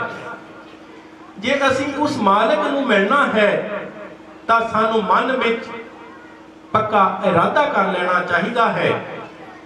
ਇਸ ਵਾਸਤੇ ਪੂਰਨ ਗੁਰੂ ਦੀ ਲੋੜ ਹੈ, ਪੂਰਨ ਮੁਰਸ਼ਿਦ ਦੀ ਲੋੜ ਹੈ, ਜਿਹੜਾ ਸਾਨੂੰ ਉਸ ਮਾਲਕ ਦੇ ਘਰ ਦਾ ਗਿਆਨ ਦੇ ਦੇਵੇ ਤੇ ਸਾਨੂੰ ਉਸ ਦੇ ਨਾਲ ਮਿਲਾ ਦੇਵੇ। ਪੁਰਾਣਿਆਂ ਸਮਿਆਂ ਦੇ ਵਿੱਚ ਬੀਬੀਆਂ ਹੱਥ ਦੇ ਵਿੱਚ ਕੰਗਣ ਸੋਨੇ ਦਾ ਪਾਉਂਦੀਆਂ ਹੁੰਦੀਆਂ ਸਨ। ਇੱਕ ਵਾਰ ਇੱਕ ਬੀਬੀ ਘਰ ਦਾ ਕੰਮਕਾਰ ਕਰਨ ਵੇਲੇ ਆਪਣੇ ਹੱਥ ਵਿੱਚ ਪਾਏ ਕੰਗਣ ਨੂੰ ਉੱਪਰ ਡੌਲੇ ਤੇ ਚਾੜ ਲੈਂਦੀ ਹੈ ਤੇ ਸਾਰਾ ਦਿਨ ਕੰਮਕਾਰ ਕਰਦੀ ਹੈ। ਕਦੀ ਪੋਚੇ ਲਾਉਂਦੀ ਹੈ, ਕਦੀ ਝਾੜੂ ਬਹਾਰੂ ਕਰਦੀ ਹੈ, ਕਦੀ ਬਰਤਨ ਸਾਫ਼ ਕਰਦੀ ਹੈ, ਕਦੀ ਕੱਪੜੇ ਧੋਂਦੀ ਹੈ ਤੇ ਕਦੀ ਰੋਟੀ ਟੁੱਕ ਕਰਦੀ ਹੈ। ਉਸ ਦਾ ਸਾਰਾ ਹੀ ਦਿਨ ਕੰਮਕਾਰ ਦੇ ਵਿੱਚ ਲੰਘ ਜਾਂਦਾ ਹੈ। ਸ਼ਾਮ ਨੂੰ ਉਸ ਨੂੰ ਕੰਗਣ ਦਾ ਥਾਂ ਆਉਂਦਾ ਹੈ, ਪਰ ਉਸ ਨੂੰ ਚੇਤਾ ਭੁੱਲ ਚੁੱਕਾ ਸੀ ਕਿ ਕੰਗਣ ਕਿੱਥੇ ਰੱਖਿਆ ਹੈ। ਉਹ ਕੰਗਣ ਕਦੀ ਕਿਤੇ ਲੱਭਦੀ ਹੈ, ਕਦੀ ਕਿਤੇ ਲੱਭਦੀ ਹੈ। ਉਸ ਨੂੰ ਕੰਗਣ ਲੱਭਦੀ ਨੂੰ ਦੇਖ ਉਸ ਦੀ ਗੁਆਂਢਣ ਆਣ ਕੇ ਪੁੱਛਦੀ ਹੈ ਕਿ ਭੈਣ ਕੀ ਲੱਭਦੀ ਹੈ, ਕੀ ਗਵਾਚ ਗਿਆ ਹੈ ਤੇਰਾ। ਉਹ ਕਹਿਣ ਲੱਗੀ, ਭੈਣ ਜੀ ਮੈਂ ਸੋਨੇ ਦਾ ਕੰਗਣ ਸਵੇਰੇ ਕੰਮਕਾਰ ਕਰਨ ਵੇਲੇ ਮੈਥੋਂ ਪਤਾ ਨਹੀਂ ਕਿੱਥੇ ਰੱਖ ਹੋ ਗਿਆ, ਬੜਾ ਹੀ ਕੀਮਤੀ ਕੰਗਣ ਸੀ। ਉਸ ਗੁਆਂਢਣ ਦੀ ਨਿਗਾਹ ਉਸ ਕੰਗਣ ਤੇ ਪੈਂਦੀ ਹੈ ਤੇ ਉਹ ਕਹਿੰਦੀ ਹੈ ਕਿ ਭੈਣ ਆਹ ਕੰਗਣ ਲੱਭਦੀ ਹੈ। ਤਾਂ ਉਹ ਭੈਣ ਕੰਗਣ ਦੇ ਕੇ ਬਹੁਤ ਖੁਸ਼ ਹੁੰਦੀ ਹੈ। ਇਸੇ ਹੀ ਤਰ੍ਹਾਂ ਉਹ ਸਤਿਗੁਰ ਦੀ ਜੋਤ ਸਾਡੇ ਅੰਦਰ ਹੈ, ਪਰ ਸਾਡੇ ਅੰਦਰ ਹਉਮੈ ਦਾ ਪਰਦਾ ਪਿਆ ਹੈ। ਹਉ ਹਉ ਭੀਤ ਪਿਓ ਹੈ ਬੀਜੋ, ਸੁਣਤ ਦੇਸ਼ ਨਕਟਾਇਓ, ਭਾ ਪੀਰੀ ਕੇ ਪਾਤ ਪਰਦੋ, ਬਿਨ ਵੇਖੇ ਦੁਹਰਾਇਓ। ਇਸ ਪਰਦੇ ਕਰਕੇ ਸਾਨੂੰ ਉਹ ਮਾਲਕ ਬਹੁਤ ਦੂਰ ਲੱਗਦਾ ਹੈ। ਇੱਥੇ ਪੂਰਨ ਮੁਰਸ਼ਿਦ ਦੀ ਲੋੜ ਹੈ, ਪੂਰਨ ਗੁਰੂ ਦੀ ਲੋੜ ਹੈ, ਜਿਹੜਾ ਸਾਡੇ ਅੰਦਰੋਂ ਇਹ ਹਉਮੈ ਦਾ ਪਰਦਾ ਚੁੱਕ ਕੇ ਉਸ ਮਾਲਕ ਦੇ ਨਾਲ ਮਿਲਾ ਦੇਵੇ। ਜਿਸ ਤਰ੍ਹਾਂ ਉਸ ਬੀਬੀ ਨੇ ਉਸ ਔਰਤ ਨੂੰ ਕੰਗਣ ਦੇ ਦਰਸ਼ਨ ਕਰਾਏ। ਗੁਰੂ ਜੀ ਆਖਦੇ ਹਨ ਕਿ हे ਮੇਰੇ ਮਨ, ਉਸ ਸਤਿਗੁਰ ਦਾ ਸਿਮਰਨ ਕਰ, ਉਸ ਦੇ ਗੁਣ ਗਾ। ਇੱਕ ਦਿਨ ਉਸ ਦੇ ਗੁਣ ਗਾਉਂਦਾ ਤੂੰ ਵੀ ਉਸ ਦੇ ਰੰਗ ਦੇ ਵਿੱਚ ਰੰਗਿਆ ਜਾਵੇਂਗਾ। ਉਠਤ ਬੈਠਤ ਸੋਬਤ ਨਾਮ, ਕਹੋ ਨਾਨਕ ਜਨ ਕੇ ਸਤ ਕਾਮ। ਸਾਨੂੰ ਉੱਠਦਿਆਂ ਬੈਠਦਿਆਂ ਸੌਂਦਿਆਂ ਜਾਗਦਿਆਂ ਉਸ ਮਾਲਕ ਦਾ ਸਿਮਰਨ ਕਰਨਾ ਚਾਹੀਦਾ ਹੈ, ਉਸ ਦਾ ਧਿਆਨ ਕਰਨਾ ਚਾਹੀਦਾ ਹੈ। ਕਈ ਗੁਰਸਿੱਖ ਪ੍ਰਸ਼ਨ ਕਰਦੇ ਹਨ ਕਿ ਭਜਨ ਕਿਹੜੇ ਸਮੇਂ ਕਰਨਾ ਚਾਹੀਦਾ ਹੈ ਰਾਤ ਦੇ ਵੇਲੇ ਕਰਨਾ ਚਾਹੀਦਾ ਹੈ, ਸਵੇਰ ਵੇਲੇ ਕਰਨਾ ਚਾਹੀਦਾ ਹੈ ਜਾਂ ਦੁਪਹਿਰ ਵੇਲੇ ਕਰਨਾ ਚਾਹੀਦਾ ਹੈ। ਇਸ ਉੱਤੇ ਇੱਕ ਛੋਟੀ ਜਿਹੀ ਕਥਾ ਹੈ। ਇੱਕ ਸ਼ਾਹੂਕਾਰ ਦਾ ਲੜਕਾ ਸੀ, ਉਸ ਨੂੰ ਬਹੁਤ ਰੀਸ ਕਰਾਂ ਤੋਂ ਰਿਸ਼ਤੇ ਆਏ, ਪਰ ਉਸਨੇ ਸ਼ਾਦੀ ਨਹੀਂ ਕਰਵਾਈ। ਉਸਦੇ ਪਿਤਾ ਨੇ ਕਿਹਾ ਕਿ ਤੂੰ ਸ਼ਾਦੀ ਕਿਉਂ ਨਹੀਂ ਕਰਵਾਉਂਦਾ, ਕੀ ਕਾਰਨ ਹੈ? ਤਾਂ ਉਸਨੇ ਕਿਹਾ, ਜਿਹੜਾ ਮੇਰੇ ਪ੍ਰਸ਼ਨ ਦਾ ਉੱਤਰ ਦੇਵੇਗਾ ਮੈਂ ਉਸ ਦੇ ਨਾਲ ਸ਼ਾਦੀ ਕਰਵਾਵਾਂਗਾ। ਤਾਂ ਬਹੁਤ ਰੀਸ ਕਰਾਂ ਦੀਆਂ ਕੁੜੀਆਂ ਹਾਰ ਸ਼ਿੰਗਾਰ ਲਾ ਕੇ ਉੱਥੇ ਆ ਗਈਆਂ, ਕਹਿਣ ਲੱਗੀਆਂ ਪ੍ਰਸ਼ਨ ਕਰੋ। ਉਸਨੇ ਕਿਹਾ, ਸਾਲ ਦੇ ਵਿੱਚ 6 ਰਿਤੂਆਂ ਹੁੰਦੀਆਂ ਹਨ, ਯਾਨੀ ਕਿ ਸਾਲ ਦੇ ਵਿੱਚ 6 ਮੌਸਮ ਆਉਂਦੇ ਹਨ। ਕਿਹੜੀ ਰਿਤੂ ਇਸਤਰੀ ਲਈ ਸੁਖ ਪੂਰਵਕ ਹੈ? ਤਾਂ ਉਹਨਾਂ ਕੁੜੀਆਂ ਨੇ ਆਪਸ ਵਿੱਚ ਸਲਾਹ ਕੀਤੀ ਤੇ ਕਿਹਾ, ਇੱਕ ਇੱਕ ਰਿਤੂ ਦਾ ਨਾਮ ਲੈ ਲਵੋ, ਕਿਸੇ ਇੱਕ ਕੇ ਸਾਥ ਸ਼ਾਦੀ ਹੋ ਜਾਵੇਗੀ। ਤਾਂ ਇੱਕ ਨੇ ਕਿਹਾ, ਬਸੰਤ ਰਿਤੂ ਹੋਵੇ, ਪਤੀ ਪਾਸ ਹੋਵੇ ਤਾਂ ਸੁਖ ਪੂਰਵਕ ਹੈ।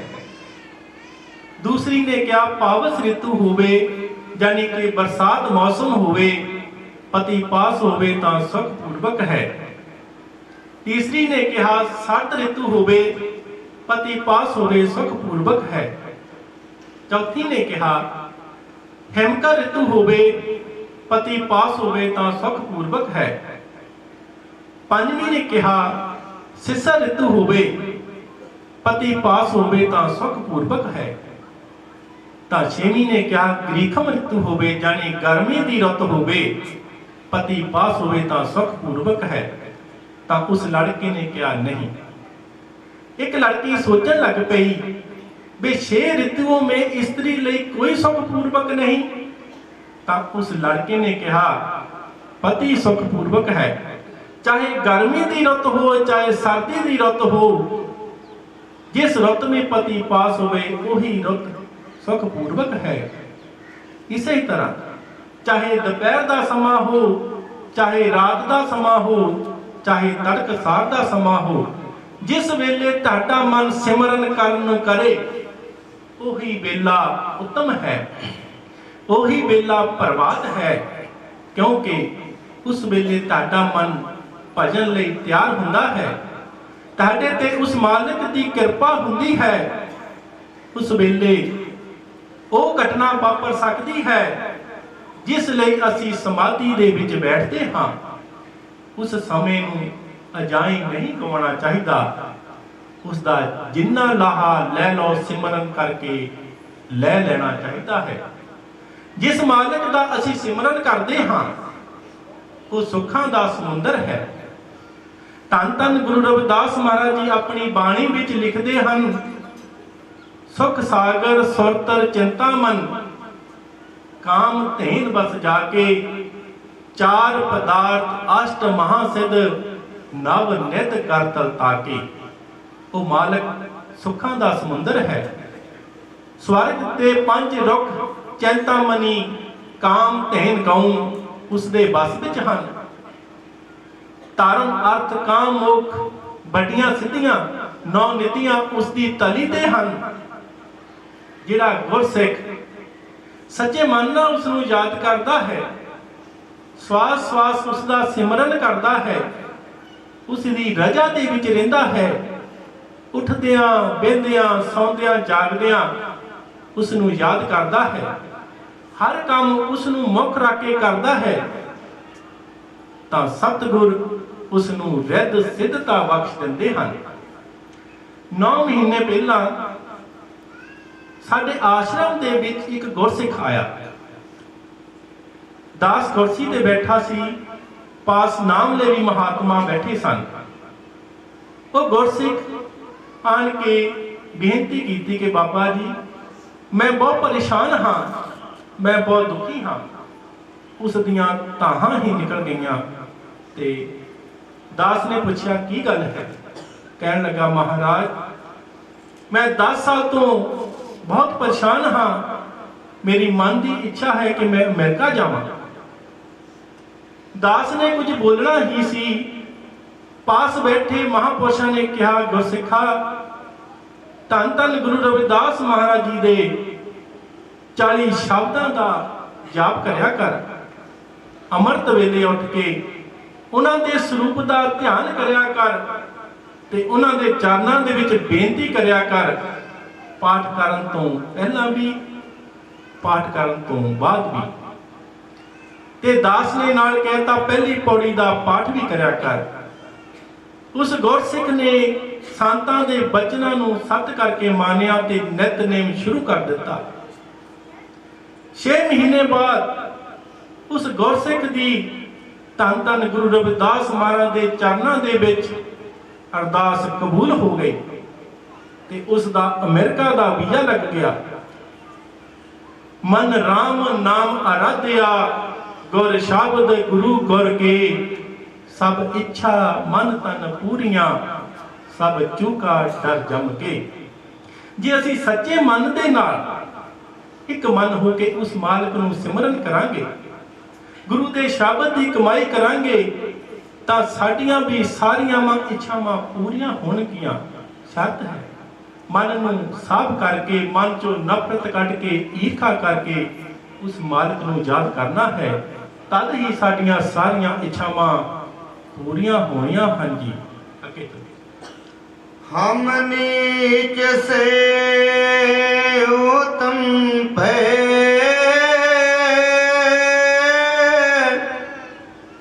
हर की शरणाई,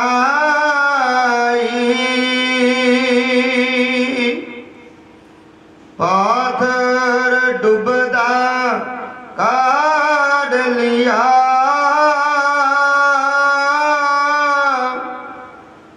साची वड्याई,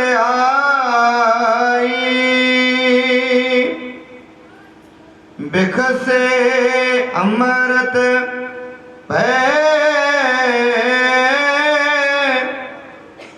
गुरमत बुध पाई, कहो परमल भै,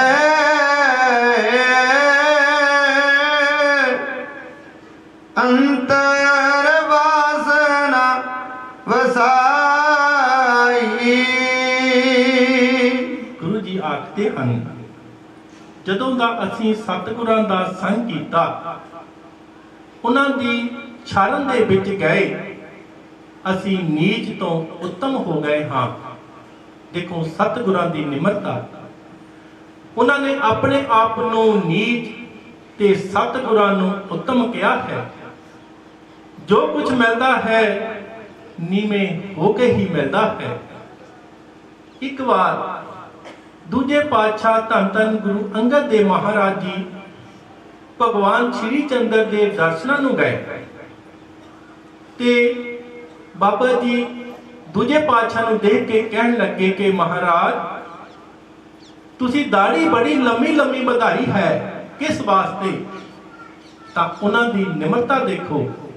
ਕਹਿਣ ਲੱਗੇ ਕਿ ਤੁਹਾਡੇ ਵਰਗੇ ਮਹਾਪੁਰਸ਼ਾਂ ਦੇ ਚਰਨ ਸਾਫ਼ ਕਰਕੇ ਵਧਾਈ ਹੈ। ਤਾਂ ਭਗਵਾਨ ਜੀ ਬੜੇ ਖੁਸ਼ ਹੋਏ ਤੇ ਕਹਿਣ ਲੱਗੇ, ਇਹੀ ਨਿਮਰਤਾ ਕਰਕੇ ਤੁਸੀਂ ਗੁਰੂ ਗੱਦੀ ਪਾਈ ਹੈ। ਗੁਰੂ ਜੀ ਨੇ ਇੱਥੇ ਨੀਚ ਸ਼ਬਦ ਵਰਤਿਆ ਹੈ। ਨੀਚ ਸ਼ਬਦ ਉਹਨਾਂ ਵਿਅਕਤੀਆਂ ਲਈ ਵਰਤਿਆ ਹੈ ਜਿਹੜੇ ਸਤਿਗੁਰ ਦੇ ਨਾਮ ਤੋਂ ਸਖਣੇ ਹਨ, ਜਿਨੇ ਕਦੀ ਮੂੰਹ ਚੋਂ ਕਦੀ ਰਾਮ ਦਾ ਨਾਮ ਉਚਾਰਨ ਨਹੀਂ ਕੀਤਾ, ਜਿਹੜੇ ਕਦੀ ਭੁੱਲ ਕੇ ਸੰਤਾਂ ਮਹਾਪੁਰਸ਼ਾਂ ਦੇ ਦਰਸ਼ਨ ਕਰਨੇ ਨਹੀਂ ਗਏ ਤੇ ਉਹਨਾਂ ਦੇ ਅੱਗੇ ਜਾ ਕੇ ਨਿਤਮਸਤਕ ਨਹੀਂ ਹੋਏ। ਬਾਣੀ ਵਿੱਚ ਤਾਂ ਲਿਖਿਆ ਹੈ, ਡੰਡੌਤ ਬੰਦਨਾ ਅਨਕ ਵਾਰ, ਸਰਬ ਕਲਾ ਸਮਰੱਥ। ਜਿਹੜੇ ਸਮਰੱਥ ਪੁਰਸ਼ ਹਨ, ਪੂਰਨ ਫਕੀਰ ਹਨ, ਪੂਰਨ ਮਹਾਤਮਾ ਹਨ, ਉਹਨਾਂ ਨੂੰ ਬੈਠ ਕੇ ਨਹੀਂ, ਡੰਡੌਤ ਦਾ ਮਤਲਬ ਹੈ ਲੰਮੇ ਪੈ ਕੇ ਮੱਥਾ ਟੇਕਣਾ। ਗੁਰੂ ਜੀ ਨੇ ਨੀ ਸ਼ਬਦ ਜਾਤਾਂ ਪਾਤਾਂ ਦੇ ਆਧਾਰ ਤੇ ਨਹੀਂ ਆਖਿਆ। ਨੀਚ ਤਾਂ ਉਹਨਾਂ ਨੂੰ ਕਿਹਾ ਹੈ ਜਿਹੜੇ ਸਤਿਗੁਰ ਦੇ ਨਾਮ ਤੋਂ ਬੇਮੁਖ ਹਨ। ਧੰਨ ਧੰਨ ਗੁਰੂ ਰਵਿਦਾਸ ਮਹਾਰਾਜ ਜੀ ਆਪਣੀ ਬਾਣੀ ਵਿੱਚ ਲਿਖਦੇ ਹਨ, ਨੀਚੋਂ ਊਚ ਕਰੇ ਮੇਰਾ ਗੋਬਿੰਦ, ਕਾਹੂ ਤੇ ਨਾ ਡਰੇ। ਜਿਹੜਾ ਪੁਰਸ਼ ਸਤਿਗੁਰ ਦੀ ਸ਼ਰਨ ਵਿੱਚ ਚਲਾ ਜਾਂਦਾ ਹੈ ਉਹ ਉੱਤਮ ਪੁਰਸ਼ਾਂ ਦੀ ਗਿਣਤੀ ਵਿੱਚ ਆ ਜਾਂਦਾ ਹੈ। ਜਿਸ ਤਰ੍ਹਾਂ ਜਦੋਂ ਤਾਂਬੇ ਨੂੰ ਪਾਰਸ਼ ਦੀ ਸ਼ੋਅ ਪ੍ਰਾਪਤ ਹੁੰਦੀ ਹੈ, ਉਹ ਤਾਂਬਾ ਨਹੀਂ ਰਹਿੰਦਾ, ਉਹ ਸੋਨੇ ਵਿੱਚ ਤਬਦੀਲ ਹੋ ਜਾਂਦਾ ਹੈ।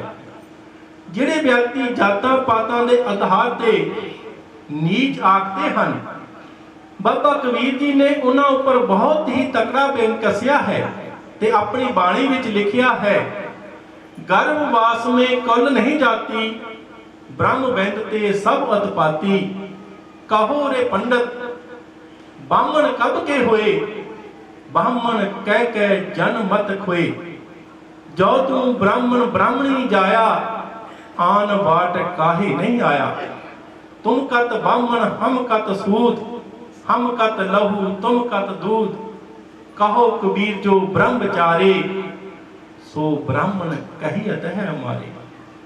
ਜਦੋਂ ਬੱਚਾ ਮਾਤਾ ਦੇ ਪੇਟ ਵਿੱਚ ਹੁੰਦਾ ਹੈ, ਉਸ ਦੀ ਕੋਈ ਜਾਤ ਨਹੀਂ ਹੁੰਦੀ, ਕੋਈ ਪਾਤ ਨਹੀਂ ਹੁੰਦੀ, ਉਸ ਮਾਲਕ ਤੋਂ ਹੀ ਸਭ ਪੈਦਾ ਹੋਏ ਹਨ। ਤਾਂ ਬਾਬਾ ਕਬੀਰ ਜੀ ਆਖਦੇ ਹਨ, ਦੱਸੋ ਪੰਡਤ ਜੀ ਤੁਸੀਂ ਕਦੋਂ ਦੇ ਬ੍ਰਾਹਮਣ ਹੋਏ? ਜਿਸ ਤਰ੍ਹਾਂ ਸਾਰਾ ਸੰਸਾਰ ਪੈਦਾ ਹੋਇਆ ਹੈ, ਤੁਸੀਂ ਵੀ ਉਸੇ ਤਰ੍ਹਾਂ ਹੀ ਪੈਦਾ ਹੋਏ ਹੋ, ਤੁਸੀਂ ਹੋਰ ਰਸਤੇ ਨਹੀਂ ਆਏ। ਤਾਂ ਅਖੀਰ ਵਿੱਚ ਬਾਬਾ ਕਬੀਰ ਜੀ ਆਖਦੇ ਹਨ, ਕਹੋ ਕਬੀਰ ਜੋ ਬ੍ਰਹਮਚਾਰੇ, ਸੋ ਬ੍ਰਾਹਮਣ ਕਹੀਅਤ ਹੈ ਹਮਾਰੇ। ਜੋ ਬ੍ਰਹਮ ਨੂੰ ਜਾਣ ਲੈਂਦਾ ਹੈ, ਬ੍ਰਹਮ ਦੀ ਪਹਿਚਾਨ ਕਰ ਲੈਂਦਾ ਹੈ, ਅਸੀਂ ਤਾਂ ਉਸ ਨੂੰ ਬ੍ਰਾਹਮਣ ਆਖਦੇ ਹਾਂ। ਬਾਬਾ ਕਬੀਰ ਜੀ ਨੇ ਇੱਥੇ ਬ੍ਰਾਹਮਣ ਸ਼ਬਦ ਵਰਤ ਕੇ ਉਹਨਾਂ ਵਿਅਕਤੀਆਂ ਨੂੰ ਸੰਬੋਧਿਤ ਕੀਤਾ ਹੈ ਜਿਹੜੇ ਜਾਤਾਂ ਪਾਤਾਂ ਦੇ ਆਧਾਰ ਤੇ ਆਪਣੇ ਆਪ ਨੂੰ ਉੱਚਾ ਸਮਝਦੇ ਹਨ। ਉਹਨਾਂ ਨੂੰ ਆਪਣੇ ਜ਼ਿਹਨ ਚੋਂ ਇਹ ਗੱਲ ਕੱਢ ਲੈਣੀ ਚਾਹੀਦੀ ਹੈ ਕਿ ਜਾਤਾਂ ਪਾਤਾਂ ਦੇ ਆਧਾਰ ਤੇ ਉੱਚਾ ਨਹੀਂ ਹੁੰਦਾ। ਧੰਨ ਧੰਨ ਗੁਰੂ ਰਵਿਦਾਸ ਮਹਾਰਾਜ ਜੀ ਆਪਣੀ ਬਾਣੀ ਵਿੱਚ ਲਿਖਦੇ ਹਨ, ਖਟ ਕਰਮ ਕੁਲ ਸੰਜੋਗਤ ਹੈ, ਹਰ ਭਗਤ ਹਿਰਦੇ ਨਾਹੇ, ਚਰਨਾਰ ਬਿੰਦ ਨਾ ਕਥਾ ਭਾਵੈ, ਸੋ ਪਚ ਤੁਲ ਸਮਾਨ। ਖਟ ਕਰਮ 6 ਕਰਮ ਉਹ ਹਨ ਜਿਸ ਨਾਲ ਸਾਡੇ ਅੰਦਰਲੀ ਸਫਾਈ ਹੁੰਦੀ ਹੈ। 6 ਕਰਮ ਵੀ ਕਰਦਾ ਹੋਵੇ, ਉੱਚੀ ਕੁਲ ਦੇ ਵਿੱਚ ਪੈਦਾ ਵੀ ਹੋਇਆ ਹੋਵੇ, ਜੇ ਉਸ ਦੇ ਹਿਰਦੇ ਦੇ ਵਿੱਚ ਸਤਿਗੁਰ ਦੀ ਭਗਤੀ ਨਹੀਂ, ਉਸ ਨੂੰ ਸਤਿਗੁਰ ਦੀ ਚਰਨਾਂ ਦੀ ਕਥਾ ਚੰਗੀ ਨਹੀਂ ਲੱਗਦੀ, ਤਾਂ ਉਹ ਚੰਡਾਲ ਹੈ, ਉਹ ਨੀਚ ਦਾ ਨੀਚ ਹੈ। ਸਤਿਗੁਰ ਦੇ ਦਰਬਾਰ ਵਿੱਚ ਤਾਂ ਨਾਮ ਨੂੰ ਪ੍ਰੈਫਰੈਂਸ ਦਿੱਤੀ ਜਾਂਦੀ ਹੈ, ਉੱਥੇ ਤਾਂ ਨਾਮ ਨੂੰ ਉੱਤਮ ਮੰਨਿਆ ਜਾਂਦਾ ਹੈ। ਨਾਮ ਨਾਲ ਹੀ ਢੋਈ ਮਿਲਦੀ ਹੈ ਕਿ ਨਾ ਕਿ ਇਹ ਚਮਾਰ ਹੈ, ਇਹ ਤਰਖਾਣ ਹੈ, ਇਹ ਜ਼ਿਮੀਦਾਰ ਹੈ, ਇਹ ਛਿੰਬਾ ਹੈ। ਉੱਥੇ ਤਾਂ ਨਾਮ ਨੂੰ ਵੀ ਪਹਿਲ ਦਿੱਤੀ ਜਾਂਦੀ ਹੈ। ਜਿਨ੍ਹਾਂ ਜਾਤਾਂ ਦੇ ਵਿੱਚ ਜਾਤਾਂ ਨੂੰ ਨੀਵਾਂ ਸਮਝਿਆ ਜਾਂਦਾ ਸੀ, ਜਿਨ੍ਹਾਂ ਗੁਰਸਿੱਖਾਂ ਨੇ ਉਸ ਵਿੱਚ ਪੈਦਾ ਹੋ ਕੇ ਉਸ ਮਾਲਕ ਨੂੰ ਯਾਦ ਕੀਤਾ, ਉਸ ਦੀ ਇਬਾਦਤ ਕੀਤੀ, ਅੱਜ ਸਾਰਾ ਸੰਸਾਰ ਉਹਨਾਂ ਨੂੰ ਮੱਥੇ ਟੇਕਦਾ ਹੈ। ਤੇ ਬਾਬਾ ਧੰਨਾ ਜੀ ਆਪਣੀ ਬਾਣੀ ਦੇ ਵਿੱਚ ਲਿਖਦੇ ਹਨ, ਗੋਬਿੰਦ ਗੋਬਿੰਦ ਸਿੰਘ ਨਾਮ ਤਿਉ ਮਨ ਲੀਨਾ, ਆਡ ਦਾਮ ਕੋ ਛੀਪਰੋ ਹੋਇਓ ਲਖੀਨਾ, ਬੁਨਨਾ ਤੰਨਾ ਤਿਆਗ ਕੇ ਚਰਨ ਪ੍ਰੀਤ ਕਬੀਰਾ, ਨੀਚ ਕੁਲਾ ਜਲਹਾਰਾ ਭਿਓ ਗੁਨੀ ਗਹੀਰਾ। ਜਦੋਂ ਨਾਮਦੇਵ ਜੀ ਨੇ ਉਸ ਮਾਲਕ ਦਾ ਸਿਮਰਨ ਕਰਕੇ ਉਸ ਦੇ ਨਾਲ ਮਨ ਇਕਮਿਤ ਹੋ ਗਿਆ ਤਾਂ ਅੱਧੀ ਕੌਂਟੀ ਦਾ ਸ਼ਿੰਬਾ ਲਖਪਤੀ ਹੋ ਗਿਆ। ਇਹ ਬਾਬਾ ਧੰਨਾ ਜੀ ਆਖਦੇ ਹਨ। ਜਦੋਂ ਬਾਬਾ ਕਬੀਰ ਜੀ ਨੇ ਤਨਨਾ ਗੁਨਾ ਤਿਆਗ ਕੇ ਉਸ ਮਾਲਕ ਦੇ ਨਾਲ ਪ੍ਰੀਤ ਲਾ ਲਈ ਤਾਂ ਉਹ ਗੁਨਾਹ ਵਾਲਾ ਹੋ ਗਿਆ। ਇਸ ਸੰਸਾਰ ਵਿੱਚ ਜਾਤਾਂ ਪਾਤਾਂ ਦੇ ਆਧਾਰ ਤੇ ਤਾਂ ਉੱਚਾ ਨੀਵਾਂ ਮੰਨਿਆ ਜਾਂਦਾ ਹੈ, ਪਰ ਸਤਿਗੁਰ ਦੇ ਦਰਬਾਰ ਵਿੱਚ ਨਾਮ ਨੂੰ ਹੀ ਪ੍ਰੈਫਰੈਂਸ ਦਿੱਤੀ ਜਾਂਦੀ ਹੈ। ਉੱਥੇ ਤਾਂ ਨਾਮ ਨੂੰ ਹੀ ਪਹਿਲ ਦਿੱਤੀ ਜਾਂਦੀ ਹੈ। ਜਿਹੜਾ ਸਤਿਗੁਰ ਦਾ ਸਿਮਰਨ ਕਰਦਾ ਹੈ, ਉਸ ਦੀ ਰਜ਼ਾ ਦੇ ਵਿੱਚ ਰਹਿੰਦਾ ਹੈ, ਉਹ ਹੀ ਉੱਤਮ ਹੈ ਤੇ ਉਸ ਨੂੰ ਹੀ ਅੰਤਮ ਵੇਲੇ ਸੱਚਖੰਡ ਦੇ ਵਿੱਚ ਨਿਵਾਸ ਮਿਲਦਾ ਹੈ।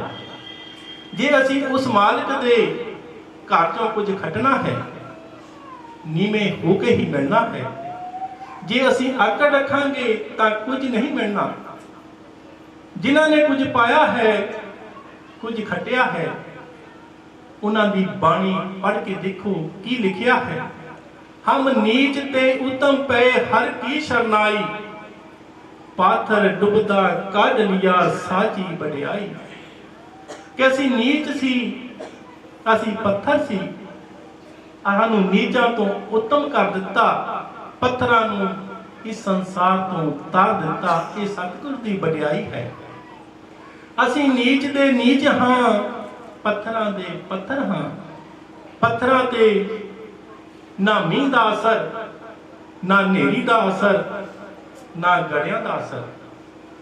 ਇਸੇ ਤਰ੍ਹਾਂ ਅਸੀਂ ਹਾਂ। ਅਸੀਂ ਸਤਸੰਗ ਸੁਣ ਜਾਂਦੇ ਹਾਂ, ਮਨ 'ਚ ਇੱਛਾ ਹੁੰਦੀ ਹੈ ਕਿ ਸਤਸੰਗ ਸੁਣ ਜਾਣਾ ਹੈ। ਕਿੰਨੇ ਕਿੰਨੇ ਕਿਲੋਮੀਟਰ ਅਸੀਂ ਸਤਸੰਗ ਸੁਣ ਜਾਂਦੇ ਹਾਂ। ਕਦੀ ਸੁਣਿਆ, ਕਦੀ ਸੋਚਿਆ, ਕਦੀ ਵਿਚਾਰਿਆ। ਜੋ ਗੱਲਾਂ ਸੰਤਾਂ ਮਹਾਂਪੁਰਸ਼ਾਂ ਨੇ ਸਤਸੰਗ ਦੇ ਵਿੱਚ ਕਹੀਆਂ, ਉਹਨਾਂ ਤੇ ਅਸੀਂ ਕਿੰਨਾ ਕੁ ਚੱਲਦੇ ਹਾਂ, ਕਿੰਨਾ ਕੁ ਅਸੀਂ ਜ਼ਿੰਦਗੀ ਦੇ ਵਿੱਚ ਅਪਣਾਉਂਦੇ ਹਾਂ। ਜਿਨ੍ਹਾਂ ਗੁਰਸਿੱਖਾਂ ਨੇ ਸੰਤਾਂ ਮਹਾਂਪੁਰਸ਼ਾਂ ਦੇ ਪ੍ਰਵਚਨਾਂ ਨੂੰ ਆਪਣੀ ਜ਼ਿੰਦਗੀ ਦਾ ਆਧਾਰ ਬਣਾ ਲਿਆ, ਆਪਣੀ ਜ਼ਿੰਦਗੀ ਉਹਨਾਂ ਦੇ ਪ੍ਰਵਚਨਾਂ ਅਨੁਸਾਰ ਢਾਲ ਲਈ, ਉਹ ਤਾਂ ਇਸ ਸੰਸਾਰ ਤੋਂ ਤਰ ਜਾਣਗੇ। ਬਾਕੀ ਸਾਰੇ ਇੱਥੇ ਦੇ ਇੱਥੇ ਰਹਿ ਜਾਣਗੇ। ਮਰਨ ਤੋਂ ਬਾਅਦ ਵੀ ਉਹਨਾਂ ਦੀਆਂ ਰੂਹਾਂ ਇੱਥੇ ਭਟਕਦੀਆਂ ਰਹਿਣਗੀਆਂ, ਕਦੀ ਢੋਈ ਨਹੀਂ ਮਿਲਣਗੀਆਂ। ਗੁਰੂ ਜੀ ਨੇ ਇੱਥੇ ਪੱਥਰ ਸ਼ਬਦ ਨਾਲ ਸੰਬੋਧਿਤ ਕੀਤਾ ਹੈ। ਤੁਸੀਂ ਪੱਥਰ ਨੂੰ ਪਾਣੀ ਤੇ ਸੱਟ ਕੇ ਦੇਖ ਲਵੋ, ਕਦੀ ਤਰੇਗਾ ਨਹੀਂ। ਜੇ ਉਸੇ ਪੱਥਰ ਨੂੰ ਕਿਸ਼ਤੀ ਦੇ ਉੱਪਰ ਰੱਖ ਦਿੱਤਾ ਜਾਵੇ ਤਾਂ ਉਹ ਪਾਣੀ ਤੇ ਤਰ ਜਾਵੇਗੀ। ਜੇ ਅਸੀਂ ਪੱਥਰਾਂ ਨੇ ਇਸ ਸੰਸਾਰ ਤੋਂ ਤਰਨਾ ਹੈ ਤਾਂ ਸਾਨੂੰ ਨਾਮ ਰੂਪੀ ਕਿਸ਼ਤੀ ਦਾ ਸਹਾਰਾ ਲੈਣਾ ਪਵੇਗਾ। ਸਾਨੂੰ ਨਾਮ ਰੂਪੀ ਕਿਸ਼ਤੀ ਦੇ ਵਿੱਚ ਸਵਾਰ ਹੋਣਾ ਪਵੇਗਾ, ਤਦ ਹੀ ਅਸੀਂ ਇਸ ਸੰਸਾਰ ਤੋਂ ਤਰ ਸਕਦੇ ਹਾਂ। ਜਿਨ੍ਹਾਂ ਪੱਥਰਾਂ ਤੇ ਉਸ ਮਾਲਕ ਦੀ ਕਿਰਪਾ ਹੋ ਗਈ, ਉਹ ਪੱਥਰ ਵੀ ਪਾਣੀ ਤੇ ਤਾਰੀਆਂ ਲਾਉਣ ਲੱਗ ਪੈਂਦੇ ਹਨ। ਜੋ ਧੰਨ ਧੰਨ ਗੁਰੂ ਰਵਿਦਾਸ ਮਹਾਰਾਜ ਜੀ ਨੇ ਉੱਚ ਨੀਚ ਦੀ ਲੜਾਈ ਦੇ ਵਿੱਚ, ਸੱਚ ਝੂਠ ਦੀ ਲੜਾਈ ਦੇ ਵਿੱਚ, ਜਦੋਂ ਪੱਥਰ ਨੂੰ ਸਭਾ ਮਨ ਪੱਥਰ ਨੂੰ ਪਾਣੀ ਤੇ ਚੁੱਕ ਕੇ ਮਾਰਿਆ ਤਾਂ ਪੱਥਰ ਪਾਣੀ ਤੇ ਤਾਰੀਆਂ ਲਾਉਣ ਲੱਗ ਪਿਆ। ਇਹ ਉਸ ਮਾਲਕ ਦੀ ਵਡਿਆਈ ਹੈ, ਸਤਿਗੁਰ ਦੀ ਮਹਿਮਾ ਹੈ। ਜਦੋਂ ਗੌਤਮ ਰਿਸ਼ੀ ਦੇ ਘਰ ਵਾਲੀ ਹਲਿਆ ਦੇ ਨਾਲ ਇੰਦਰ ਨੇ ਛਲ ਕੀਤਾ ਤਾਂ ਗੌਤਮ ਰਿਸ਼ੀ ਨੇ ਆਪਣੇ ਘਰ ਵਾਲੀ ਅਹਲਿਆ ਨੂੰ ਸ਼ਰਾਪ ਦਿੱਤਾ ਕਿ ਤੂੰ ਪੱਥਰ ਦੀ ਬਣ ਜਾ। ਉਹ ਪੱਥਰ ਦੀ ਬਣ ਗਈ। ਜਦੋਂ ਤ੍ਰੇਤੇ ਦੇ ਵਿੱਚ ਸ਼੍ਰੀ ਰਾਮਚੰਦਰ ਜੀ ਆਏ, ਜਦੋਂ ਉਹਨਾਂ ਦੀ ਚਰਨ ਛੋਹ ਉਸ ਮੂਰਤੀ ਨੂੰ ਪ੍ਰਾਪਤ ਹੋਈ ਤਾਂ ਉਹ ਮੁੜ ਕੇ ਸਰਜੀਤ ਹੋ ਗਈ। ਇਹ ਸਤਿਗੁਰ ਦੀ ਮਹਿਮਾ ਹੈ, ਇਹ ਉਸ ਦੀ ਵਡਿਆਈ ਹੈ। ਜਿਹੜੇ ਪੂਰਨ ਫਕੀਰ ਹੁੰਦੇ ਹਨ, ਪੂਰਨ ਮਹਾਤਮਾ ਹੁੰਦੇ ਹਨ, ਉਹ ਆਪਣੇ ਵਿਵੇਕ ਦੇ ਨਾਲ, ਆਪਣੇ ਗਿਆਨ ਦੇ ਨਾਲ ਅੱਖ ਬਿੱਕ ਤੋਂ ਅੰਮ੍ਰਿਤ ਕਰ ਦਿੰਦੇ ਹਨ ਤੇ ਅੱਖ ਤੋਂ ਚੰਦਨ ਬਣਾ ਦਿੰਦੇ ਹਨ। ਇੱਕ ਕਥਾ ਹੈ, ਇੱਕ ਰਾਜਾ ਸੀ, ਉਸਦੇ ਘਰ ਕੋਈ ਔਲਾਦ ਨਹੀਂ ਸੀ। ਉਸਨੇ ਬਹੁਤ ਦਵਾਈ ਦਾਰੂ ਕੀਤੇ ਪਰ ਉਸਦੇ ਘਰ ਕੋਈ ਔਲਾਦ ਪੈਦਾ ਨਹੀਂ ਹੋਈ। ਉਸਨੇ ਮੰਤਰੀਆਂ ਨੂੰ ਪੁੱਛਿਆ, ਕੋਈ ਸੰਤਾਨ ਪ੍ਰਾਪਤੀ ਵਾਸਤੇ ਉਪਾਅ ਦੱਸੋ। ਤਾਂ ਮੰਤਰੀਆਂ ਨੇ ਕਿਹਾ, ਗੰਗਾ ਦੇ ਕਿਨਾਰੇ ਇੱਕ ਆਸ਼ਰਮ ਬਣਾ ਕੇ ਉਸ ਦੇ ਵਿੱਚ ਸੰਤਾਂ ਮਹਾਂਪੁਰਸ਼ਾਂ ਦੀ ਅੰਨ ਵਸਤਰਾਂ ਦੇ ਨਾਲ ਸੇਵਾ ਕਰਿਆ ਕਰੋ, ਤਾਂ ਮਹਾਤਮਾ ਤੁਹਾਨੂੰ ਅਸ਼ੀਰਵਾਦ ਦੇਣਗੇ। ਰਾਜੇ ਨੇ ਇਸੇ ਤਰ੍ਹਾਂ ਹੀ ਕੀਤਾ। ਗੰਗਾ ਦੇ ਕਿਨਾਰੇ ਇੱਕ ਆਸ਼ਰਮ ਬਣਾਇਆ। ਉਸ ਵਿੱਚ ਸਾਧੂ ਮਹਾਤਮਾ ਆਉਣ ਲੱਗ ਪਏ। ਤੇ ਰਾਜਾ ਰਾਣੀ ਦੇ ਨਾਲ ਉਹਨਾਂ ਮਹਾਤਮਾ ਦੀ ਸੇਵਾ ਕਰਨ ਲੱਗ ਪਿਆ। ਮਹਾਤਮਾ ਰਾਜੇ ਦੀ ਸੇਵਾ ਤੋਂ ਖੁਸ਼ ਹੋ ਕੇ ਉਹਨਾਂ ਨੇ ਰਾਜੇ ਨੂੰ ਅਸ਼ੀਰਵਾਦ ਦਿੱਤਾ ਕਿ ਰਾਜਨ, ਤੁਹਾਡੇ ਘਰ 2 ਲੜਕੇ ਪੈਦਾ ਹੋਣਗੇ, ਇੱਕ ਨੂੰ ਸੰਤ ਬਣਾਈ, ਦੂਸਰੇ ਨੂੰ ਰਾਜ ਭਾਗ ਦੇ ਕੇ ਜੀਵਨ ਮੁਕਤ ਹੋ ਕੇ ਵਿਚਰੀ। ਕੁਝ ਸਮੇਂ ਬਾਅਦ ਰਾਜੇ ਦੇ 2 ਲੜਕੇ ਪੈਦਾ ਹੋਏ। ਰਾਜਾ ਬੜਾ ਖੁਸ਼ ਹੋਇਆ, ਉਸ ਦੀ ਸੰਤਾਂ ਮਹਾਪੁਰਸ਼ਾਂ ਦੇ ਪ੍ਰਤੀ ਬਹੁਤ ਸ਼ਰਧਾ ਹੋ ਗਈ ਤੇ ਰਾਜਾ ਹਰ ਰੋਜ਼ ਸਤਸੰਗ ਕਰਨ ਲੱਗ ਪਿਆ। ਸਤਸੰਗ ਕਰਦੇ ਉਸ ਨੂੰ ਗਿਆਨ ਹੋਇਆ ਅਤੇ ਮਨ ਨੂੰ ਸ਼ਾਂਤੀ ਹੋਈ ਤੇ ਸ਼ਾਸਤਰਾਂ ਦੇ ਵਿੱਚ ਉਸ ਨੇ ਜੀਵਨ ਮੁਕਤੀ ਦੇ ਲੱਛਣ ਪੜ੍ਹੇ ਤੇ ਮਨ ਵਿੱਚ ਜੀਵਨ ਮੁਕਤੀ ਦੀ ਇੱਛਾ ਪੈਦਾ ਹੋ ਗਈ। ਇਸ ਵਾਸਤੇ ਇਹੋ ਜਿਹੇ ਲੱਛਣਾਂ ਵਾਲੇ ਮਹਾਤਮਾ ਦੀ ਤਲਾਸ਼ ਕਰਨ ਲੱਗ ਪਿਆ। ਤਲਾਸ਼ ਕਰਦੇ ਕਰਦੇ ਉਸ ਨੂੰ ਪਤਾ ਲੱਗਾ ਕਿ ਇੱਕ ਜੜ ਭਾਰਤ ਮਹਾਤਮਾ ਹੈ ਜਿਹੜਾ ਇਹੋ ਜਿਹੇ ਲੱਛਣਾਂ ਵਾਲਾ ਹੈ। ਉਸ ਦੀ ਖਾਸ ਨਿਸ਼ਾਨੀ ਇਹ ਹੈ ਕਿ ਉਹ ਕਿਸੇ ਵੀ ਬਾਤ ਪਰ ਹੱਠ ਨਹੀਂ ਕਰਦਾ, ਹਰ ਵੇਲੇ ਉਸ ਮਾਲਕ ਦੇ ਸਿਮਰਨ ਦੇ ਵਿੱਚ ਲੀਨ ਰਹਿੰਦਾ ਹੈ। ਰਾਜੇ ਨੇ ਉਸ ਦੀ ਪਰਖ ਵਾਸਤੇ ਆਸ਼ਰਮ ਦੇ ਵਿੱਚ ਇੱਕ ਨਿੰਮ ਦਾ ਪੇੜ ਲਗਾਇਆ ਤੇ ਜਿਹੜਾ ਕੋਈ ਮਹਾਤਮਾ ਆਉਂਦਾ ਸੀ ਤੇ ਰਾਜਾ ਉਸ ਨੂੰ ਕਹਿੰਦਾ ਕਿ ਮਹਾਤਮਾ ਜੀ, ਇਸ ਅੰਬ ਦੀਆਂ ਅੰਬੀਆਂ ਪੱਕ ਕੇ ਸੇਰ ਦੀਆਂ ਹੋ ਜਾਂਦੀਆਂ ਹਨ, ਆਪ ਜੀ ਨੇ ਬੜੀਆਂ ਮਿੱਠੀਆਂ ਹੁੰਦੀਆਂ ਹਨ, ਆਪ ਜੀ ਨੇ ਖਾ ਕੇ ਜਾਣਾ। ਤਾਂ ਮਹਾਤਮਾ ਹੱਟ ਕਰਦੇ ਸਨ ਕਿ ਰਾਜਨ, ਇਹ ਅੰਬ ਨਹੀਂ, ਇਹ ਤਾਂ ਨਿੰਮ ਦਾ ਪੇੜ ਹੈ। ਤੇ ਰਾਜਾ ਜਾਣ ਲੈਂਦਾ ਸੀ ਕਿ ਇਹ ਜੜ ਭਾਰਤ ਮਹਾਤਮਾ ਨਹੀਂ ਹੈ। ਤੇ ਰਾਜੇ ਨੇ ਇੱਕ ਆਸ਼ਰਮ ਦੇ ਵਿੱਚ ਤੋਤਾ ਰੱਖਿਆ ਸੀ ਜਿਹੜਾ ਆਏ ਗਏ ਮਹਾਪੁਰਸ਼ਾਂ ਦੀ ਮਿੱਠੇ ਮਿੱਠੇ ਵਚਨਾਂ ਦੇ ਨਾਲ ਸਤਿਕਾਰ ਕਰਦਾ ਸੀ ਤੇ ਪ੍ਰਸ਼ਨ ਕਰਦਾ ਸੀ ਕਿ ਮੈਂ ਨਾਮ ਦਾ ਮਹੱਤਵ ਸੁਣਿਆ ਹੈ ਕਿ ਨਾਮ ਜਨਮ ਮਰਨ ਦੇ ਬੰਧਨ ਕੱਟ ਦਿੰਦਾ ਹੈ। ਮੈਂ ਹਰ ਰੋਜ਼ ਨਾਮ ਲੈਂਦਾ ਹਾਂ, ਮੇਰਾ ਇਹ ਲੋਹੇ ਦਾ ਪਿੰਜਰਾ ਨਹੀਂ ਟੁੱਟਦਾ। ਕਈ ਮਹਾਤਮਾ ਨੇ ਜਪਤੀਆਂ ਦਸੀਆਂ ਪਰ ਲੋਹੇ ਦਾ ਪਿੰਜਰਾ ਨਹੀਂ ਟੁੱਟਾ। ਇੱਕ ਦਿਨ ਜੜ ਭਾਰਤ ਮਹਾਤਮਾ ਘੁੰਮਦੇ ਘੁੰਮਦੇ ਉਸ ਆਸ਼ਰਮ ਦੇ ਵਿੱਚ ਆ ਗਏ। ਤੋਤੇ ਨੇ ਮਿੱਠੇ ਮਿੱਠੇ ਬਚਨਾਂ ਦੇ ਨਾਲ ਸਤਿਕਾਰ ਕੀਤਾ ਤੇ ਉਹੀ ਪ੍ਰਸ਼ਨ ਕੀਤਾ ਕਿ ਮੈਨੇ ਨਾਮ ਦਾ ਮਹੱਤਵ ਸੁਣਿਆ ਹੈ ਕਿ ਨਾਮ ਜਨਮ ਮਰਨ ਦੇ ਬੰਧਨ ਕੱਟ ਦਿੰਦਾ ਹੈ, ਪਰ ਮੇਰਾ ਇਹ ਲੋਹੇ ਦਾ ਪਿੰਜਰਾ ਨਹੀਂ ਟੁੱਟਦਾ। ਜੜ ਭਾਰਤ ਮਹਾਤਮਾ ਨੇ ਇਸ਼ਾਰੇ ਮਾਤਰ ਕਿਹਾ, ਮਨ ਇੰਦਰੀਆਂ ਨੂੰ ਰੋਕ ਕੇ ਮੁਰਦੇ ਦੀ ਨਿਆਈ ਹੋ ਜਾ। ਤੋਤੇ ਦਾ ਹਿਰਦਾ ਸ਼ੁੱਧ ਹੋ ਚੁੱਕਾ ਸੀ। ਉਸਨੇ ਇਸ਼ਾਰਾ ਸਮਝ ਕੇ ਮੁਰਦੇ ਦੀ ਨਿਆਈ ਹੋ ਗਿਆ। ਜਦੋਂ ਰਾਜਾ ਆਇਆ, ਉਸਨੇ ਰਾਜੇ ਦਾ ਕੋਈ ਸਤਿਕਾਰ ਨਹੀਂ ਕੀਤਾ, ਇਸੇ ਤਰ੍ਹਾਂ ਹੀ ਪਿਆ ਰਿਹਾ। ਰਾਜੇ ਨੇ ਪੁੱਛਿਆ, ਤੋਤਾ ਕਿੱਥੇ ਹੈ? ਸੇਵਾਦਾਰ ਨੇ ਕਿਹਾ, ਤੋਤਾ ਸੁੱਤਾ ਪਿਆ ਹੈ। ਰਾਜੇ ਨੇ ਕਿਹਾ, ਤੋਤੇ ਨੂੰ ਲੈ ਕੇ ਆਓ। ਤੋਤੇ ਦਾ ਪਿੰਜਰਾ ਲਿਆਂਦਾ, ਤੋਤੇ ਨੂੰ ਬਾਹਰ ਕੱਢ ਕੇ ਰਾਜੇ ਨੇ ਉੱਪਰ ਹੱਥ ਫੇਰਿਆ, ਉਸਨੇ ਅੱਖ ਤੱਕ ਨਹੀਂ ਪੱਟੀ। ਰਾਜੇ ਨੇ ਕਿਹਾ, ਇਸ ਨੂੰ ਖੁੱਲੀ ਹਵਾ ਵਿੱਚ ਛੱਡ ਦਿਓ ਤੇ ਆਪਣਾ ਆਪਣਾ ਸਾਰੇ ਕੰਮ ਕਰੋ। ਤੇ ਤੋਤੇ ਨੇ ਮੌਕਾ ਦੇਖਦੇ ਸਾਰ ਹੀ ਉੱਡ ਕੇ ਉੱਚੀ ਟਾਹਣੀ ਤੇ ਬੈਠ ਗਿਆ। ਉਸ ਮਹਾਤਮਾ ਦਾ ਧੰਨਵਾਦ ਕਰਨਾ ਪਿਆ ਕਿ ਧੰਨ ਹੈ ਮਹਾਤਮਾ ਜਿਸ ਨੇ ਮੇਰੇ ਲੋਹੇ ਦਾ ਪਿੰਜਰਾ ਤੋੜ ਦਿੱਤਾ ਹੈ। ਤੇ ਰਾਜਾ ਤੋਤੇ ਦੇ ਬਚਨ ਸੁਣ ਕੇ ਬੜਾ ਹੈਰਾਨ ਹੋਇਆ ਕਿ ਕਿਹੜਾ ਮਹਾਤਮਾ ਆਇਆ ਹੈ ਜਿਸ ਨੇ ਤੋਤੇ ਦਾ ਪਿੰਜਰਾ ਤੋੜ ਦਿੱਤਾ ਹੈ। ਰਾਜੇ ਨੇ ਦੇਖਿਆ ਕੋਈ ਮਹਾਤਮਾ ਹੈ, ਨਮਸਕਾਰ ਕੀਤੀ ਤੇ ਰਾਜਾ ਕਹਿਣ ਲੱਗਾ, ਮਹਾਤਮਾ ਜੀ, ਇਸ ਅੰਬ ਦੀਆਂ ਅੰਬੀਆਂ ਪੱਕ ਕੇ ਸੇਰ ਦੀਆਂ ਹੋ ਜਾਂਦੀਆਂ ਹਨ, ਆਪ ਜੀ ਨੇ ਖਾ ਕੇ ਜਾਣਾ, ਬੜੀਆਂ ਮਿੱਠੀਆਂ ਹੁੰਦੀਆਂ ਹਨ। ਉਸ ਮਹਾਤਮਾ ਨੇ ਕੋਈ ਹੱਥ ਨਹੀਂ ਦਿਖਾਇਆ, ਉਸ ਮਾਲਕ ਦੇ ਸਿਮਰਨ ਦੇ ਵਿੱਚ ਰਿਹਾ। ਤਾਂ ਰਾਜੇ ਨੇ ਕਿਹਾ, ਆਪ ਜੀ ਦਾ ਕੀ ਨਾਮ ਹੈ? ਤਾਂ ਉਹ ਮਹਾਤਮਾ ਕਹਿਣ ਲੱਗੇ ਕਿ ਇਸ ਸਰੀਰ ਨੂੰ ਜੜ ਭਰਤ ਕਹਿੰਦੇ ਹਨ। ਤੇ ਰਾਜਾ ਬੜਾ ਖੁਸ਼ ਹੋਇਆ ਦਰਸ਼ਨ ਕਰਕੇ ਤੇ ਕਹਿਣ ਲੱਗਾ, ਮਹਾਰਾਜ ਮੈਨੂੰ ਏਦਾਂ ਦੀ ਜੁਗਤੀ ਦੱਸੋ, ਮੈਂ ਘਰ ਵਿੱਚ ਰਹਿੰਦਾ ਹੋਇਆ ਸੁੱਖ ਦੁੱਖ ਆਉਣ ਤੇ ਹਰਖ ਸੋਗ ਨਾ ਕਰਾਂ, ਵੀ ਸੁੱਖ ਦੁੱਖ ਆਉਣ ਤੇ ਦੁਖੀ ਨਾ ਹੋਵਾਂ, ਸੁੱਖ ਹੋਣ ਤੇ ਜ਼ਿਆਦਾ ਖੁਸ਼ੀ ਨਾ ਹੋਵਾਂ। ਇਸ ਬਹੁਤ ਖਿਆਲ ਦੇਣ ਵਾਲੀ ਗੱਲ ਹੈ।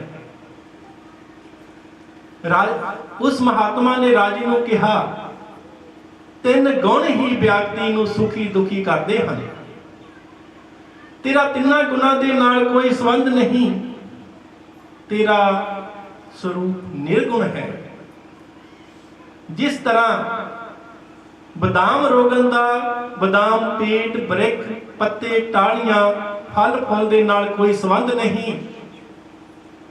ਬਦਾਮ ਨੂੰ ਡੰਡੇ ਕੁੰਡੇ ਦੇ ਵਿੱਚ ਪਾ ਕੇ ਬਦਾਮ ਰੋਗ ਕੱਢ ਲਿਆ ਜਾਂਦਾ ਹੈ, ਬਾਕੀ ਨੂੰ ਫੋਕ ਸਮਝ ਕੇ ਸੁੱਟ ਦਿੱਤਾ ਜਾਂਦਾ ਹੈ।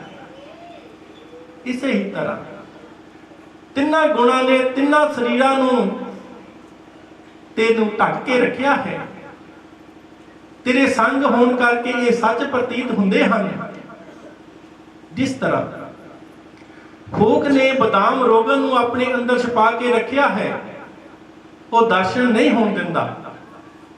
ਇਸੇ ਤਰ੍ਹਾਂ ਤਿੰਨਾਂ ਗੁਣਾਂ ਨੇ ਤਿੰਨਾਂ ਸਰੀਰਾਂ ਨੇ ਤੇਰੇ ਸਰੂਪ ਨੂੰ ਢੱਕ ਕੇ ਰੱਖਿਆ ਹੈ, ਤੇਰੇ ਦਰਸ਼ਨ ਨਹੀਂ ਹੋਣ ਦਿੰਦਾ। ਵਿਚਾਰ ਦੁਆਰਾ ਤੂੰ ਮੁਕਤ ਹੋ ਜਾ। ਵਿਚਾਰ ਇਹ ਹੈ, ਇਸ ਸਰੀਰ ਦੇ ਸੰਬੰਧੀ ਮਾਤਾ ਪਿਤਾ ਭੈਣ ਭਰਾ ਸਾਕ ਸੰਬੰਧੀ ਇਹ ਤੇਰੇ ਸਾਥੀ ਨਹੀਂ ਹਨ, ਤੇਰੇ ਸੰਬੰਧੀ ਨਹੀਂ ਹਨ, ਇਹ ਸਰੀਰ ਦੇ ਸੰਬੰਧੀ ਹਨ। इसमें भी ममता छੱਡ दे। इस शरीर ਨੂੰ भी झूठा समझ के इसमें भी ममता छੱਡ दे। इस अस्थूल शरीर का सार प्राण है, मन का सार नहीं। मन प्राणों का सार है, बुद्धि का सार नहीं।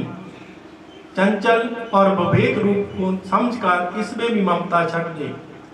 बुद्धि मन का सार है, आनंदमयी यानी माया का सार नहीं। स्कोप की अवस्था में बुद्धि होती ही नहीं। माया बुद्धि का सार है, आत्मा का सार नहीं। आत्मा तो सार ही है। इस करके विचार रूप डंडे कुंडे द्वारा बदाम रूपन आत्मा नूं कट के त्रैगुण रूप माया नूं फोक समझ के सट दे। जब तू त्रैगुण रूप माया नूं भोग समझ के सट देवेगा तां तू तुरया वस्तु नूं प्राप्त हो जावेगा।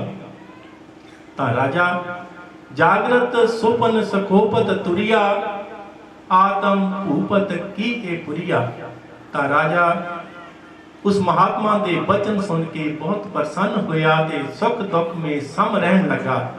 इस तरह जिहड़े पूर्ण महात्मा हुंदे हन, अपने विवेक दे नाल जिस तरह तोते की जिंदगी बिक दे समान सी, उसनूं अमृत कर दिता ते राजे की अग दे समान जिहड़ी जिंदगी सी उसनूं चंदन बना दिता। जी अगे चलिए। मानस जन्म दलुम्ब है,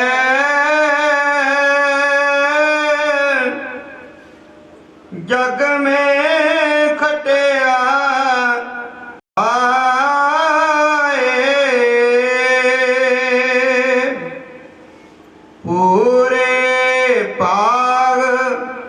सतगुर मिले हर नाम त्याए।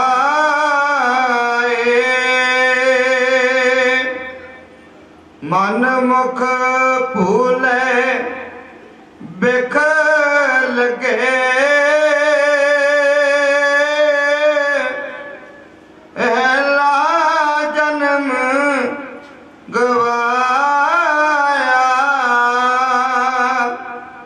हर का नाम सदा सुख सागर, साचा शब्द न भाया। ਮਾਨਸ ਜਨਮ ਬੜੇ ਹੀ ਭਾਗਾਂ ਦੇ ਨਾਲ ਅਤੇ ਪੁੰਨਾਂ ਕਰਕੇ ਮਿਲਿਆ ਹੈ। ਮਾਨਸ ਜਨਮ ਇੱਕ ਅਜਿਹਾ ਜਨਮ ਹੈ ਜਿਸ ਵਿੱਚ ਤੁਸੀਂ ਉਸ ਮਾਲਕ ਦੀ ਭਗਤੀ ਕਰ ਸਕਦੇ ਹੋ ਅਤੇ ਭਗਤੀ ਕਰਕੇ ਆਪਣਾ ਜਨਮ ਸਫਲ ਕਰ ਸਕਦੇ ਹੋ। ਗੁਰੂ ਜੀ ਨੇ ਇੱਥੇ ਦੁਲੰਭ ਸ਼ਬਦ ਵਰਤਿਆ ਹੈ। ਹੋਰ ਵੀ ਮਹਾਂਪੁਰਸ਼ਾਂ ਨੇ ਦੁਲੰਭ ਸ਼ਬਦ ਦੀ ਵਰਤੋਂ ਕੀਤੀ ਹੈ। ਗੁਰੂ ਨਾਨਕ ਦੇਵ ਮਹਾਰਾਜ ਜੀ ਨੇ ਲਿਖਿਆ ਹੈ, ਮਾਨਸ ਜਨਮ ਦੁਲੰਭ ਹੈ ਗੁਰਮੁਖ ਪਾਇਆ, ਕਿ ਮਾਨਸ ਜਨਮ ਮਿਲਣਾ ਬਹੁਤ ਹੀ ਕਠਿਨ ਹੈ, ਕੋਈ ਗੁਰਮੁਖ ਹੀ ਇਸ ਨੂੰ ਪਾਉਂਦਾ ਹੈ। ਗੁਰੂ ਰਵਿਦਾਸ ਮਹਾਰਾਜ ਜੀ ਲਿਖਦੇ ਹਨ, ਦੁਲੰਭ ਜਨਮ ਪੁੰਨ ਫਲ ਪਾਇਓ, ਬਿਰਥਾ ਜਾਤ ਅਬ ਵੇਕੇ, ਕਿ ਮਾਨਸ ਜਨਮ ਬੜੇ ਹੀ ਪੁੰਨਾਂ ਕਰਕੇ ਮਿਲਿਆ ਹੈ, ਅਸੀਂ ਇਸ ਨੂੰ ਅਗਿਆਨਤਾ ਕਰਕੇ ਅਜਾਈ ਗਵਾ ਰਹੇ ਹਾਂ। ਦੁਲੰਭ ਸ਼ਬਦ ਦਾ ਮਤਲਬ ਹੈ ਕਿ ਜਿਹੜੀ ਚੀਜ਼ ਬਹੁਤ ਹੀ ਯਤਨਾਂ ਦੇ ਨਾਲ ਬਹੁਤ ਅਖਿਆਈ ਹੋ ਕੇ ਮਿਲੀ ਹੋਵੇ। ਜਿਸ ਤਰ੍ਹਾਂ ਲਾਲ ਦੀ ਕੋਈ ਕੀਮਤ ਨਹੀਂ, ਬਡਮੁੱਲਾ ਹੈ, ਇਸੇ ਤਰ੍ਹਾਂ ਇਸ ਮਾਨਸ ਜਨਮ ਬਡਮੁੱਲਾ ਹੈ। ਉਸ ਮਾਲਕ ਦੀ ਭਗਤੀ ਕਰਕੇ ਇਸ ਜਨਮ ਵਿੱਚ ਆਉਣ ਦਾ ਲਾਹਾ ਖੱਟ ਲੈਣਾ ਚਾਹੀਦਾ ਹੈ। ਗੁਰ ਸੇਵਾ ਤੇ ਭਗਤ ਕਮਾਈ, ਤਬ ਇਹ ਮਾਨਸ ਦੇਹੀ ਪਾਈ। ਮਨੁੱਖਾ ਜਨਮ ਤੋਂ ਇਲਾਵਾ ਹੋਰਾਂ ਜੂਨਾਂ ਦੇ ਵਿੱਚ ਵੀ ਭਗਤੀ ਕੀਤੀ ਜਾ ਸਕਦੀ ਹੈ, ਗੁਰੂ ਦੀ ਸੇਵਾ ਕੀਤੀ ਜਾ ਸਕਦੀ ਹੈ। ਪਰ ਹੋਰਾਂ ਜੂਨਾਂ ਦੇ ਵਿੱਚ ਸੇਵਾ ਤੇ ਭਗਤੀ ਕਰਨ ਦੇ ਨਾਲ ਮੁਕਤੀ ਨਹੀਂ ਮਿਲਣੀ। ਤੁਹਾਨੂੰ ਮਾਨਸ ਜਨਮ ਮਿਲ ਜਾਵੇਗਾ, ਤੇ ਮਾਨਸ ਜਨਮ ਹੀ ਇੱਕ ਅਜਿਹਾ ਜਨਮ ਹੈ ਜਿਸ ਵਿੱਚ ਤੁਸੀਂ ਉਸ ਮਾਲਕ ਦੀ ਭਗਤੀ ਕਰਕੇ ਮੁਕਤੀ ਪ੍ਰਾਪਤ ਕਰ ਸਕਦੇ ਹੋ। ਹੁਣ ਇੱਥੇ ਪ੍ਰਸ਼ਨ ਪੈਦਾ ਹੋ ਜਾਂਦਾ ਹੈ ਕਿ ਹੋਰਾਂ ਜੁਨਾਂ ਦੇ ਵਿੱਚ ਕਿਸ ਤਰ੍ਹਾਂ ਭਗਤੀ ਤੇ ਗੁਰੂ ਦੀ ਸੇਵਾ ਕੀਤੀ ਜਾ ਸਕਦੀ ਹੈ। ਇੱਕ ਸ਼ੇਰ ਪਹਾੜ ਦੀ ਗੁਫਾ ਦੇ ਵਿੱਚ ਰਹਿੰਦਾ ਸੀ। ਉਹ ਸ਼ਿਕਾਰ ਵਾਸਤੇ ਜੰਗਲ ਵਿੱਚ ਗਿਆ। ਉਸ ਦੇ ਮਗਰੋਂ ਇੱਕ ਸਾਧੂ ਮਹਾਤਮਾ ਉਸ ਦੀ ਗੁਫਾ ਦੇ ਵਿੱਚ ਆ ਕੇ ਉਸ ਮਾਲਕ ਦੀ ਭਗਤੀ ਕਰਨ ਲੱਗ ਪਿਆ। ਜਦੋਂ ਉਹ ਸ਼ੇਰ ਵਾਪਸ ਮੁੜਿਆ ਤਾਂ ਜਦੋਂ ਗੁਫਾ ਦੇ ਵਿੱਚ ਐਂਟਰ ਹੋਇਆ ਤੇ ਉਸ ਦੇ ਮਨ ਨੂੰ ਸ਼ਾਂਤੀ ਮਿਲੀ। ਉਸਨੇ ਦੇਖਿਆ ਕਿ ਮੇਰੀ ਗੁਫਾ ਦੇ ਵਿੱਚ ਇੱਕ ਸਾਧੂ ਭਗਤੀ ਕਰ ਰਿਹਾ ਹੈ। ਉਸਨੇ ਉਸ ਮਹਾਤਮਾ ਨੂੰ ਡਿਸਟਰਬ ਨਹੀਂ ਕੀਤਾ, ਉਸ ਦੀ ਭਗਤੀ ਭੰਗ ਨਹੀਂ ਕੀਤੀ ਤੇ ਆਪ ਗੁਫਾ ਦੇ ਬਾਹਰ ਆ ਕੇ ਖੜਾ ਹੋ ਗਿਆ। ਇਸੇ ਤਰ੍ਹਾਂ ਸ਼ੇਰ ਦਾ ਪਹਿਰੇਦਾਰ ਬਣ ਕੇ ਖੜਾ ਹੋਣਾ ਬਾਹਰ ਇੱਕ ਸੇਵਾ ਭਗਤੀ ਹੈ। ਸਵੇਰੇ ਸਵੇਰੇ ਪੰਛੀਆਂ ਦਾ ਚਹਿ ਚਲਾਉਣਾ ਵੀ ਇੱਕ ਸੇਵਾ ਭਗਤੀ ਹੈ। ਅੰਮ੍ਰਿਤ ਵੇਲਾ ਸੱਚ ਨਾਉ ਵਡਿਆਈ ਵਿਚਾਰ। ਜਿਸ ਦਰਖਤ ਦੇ ਥੱਲੇ ਸਾਧੂ ਮਹਾਤਮਾ ਭਗਤੀ ਕਰਦੇ ਹਨ, ਉਸ ਦਰਖਤ ਦੀ ਛਾਂ ਦੇਣਾ ਵੀ ਇੱਕ ਸੇਵਾ ਭਗਤੀ ਹੈ।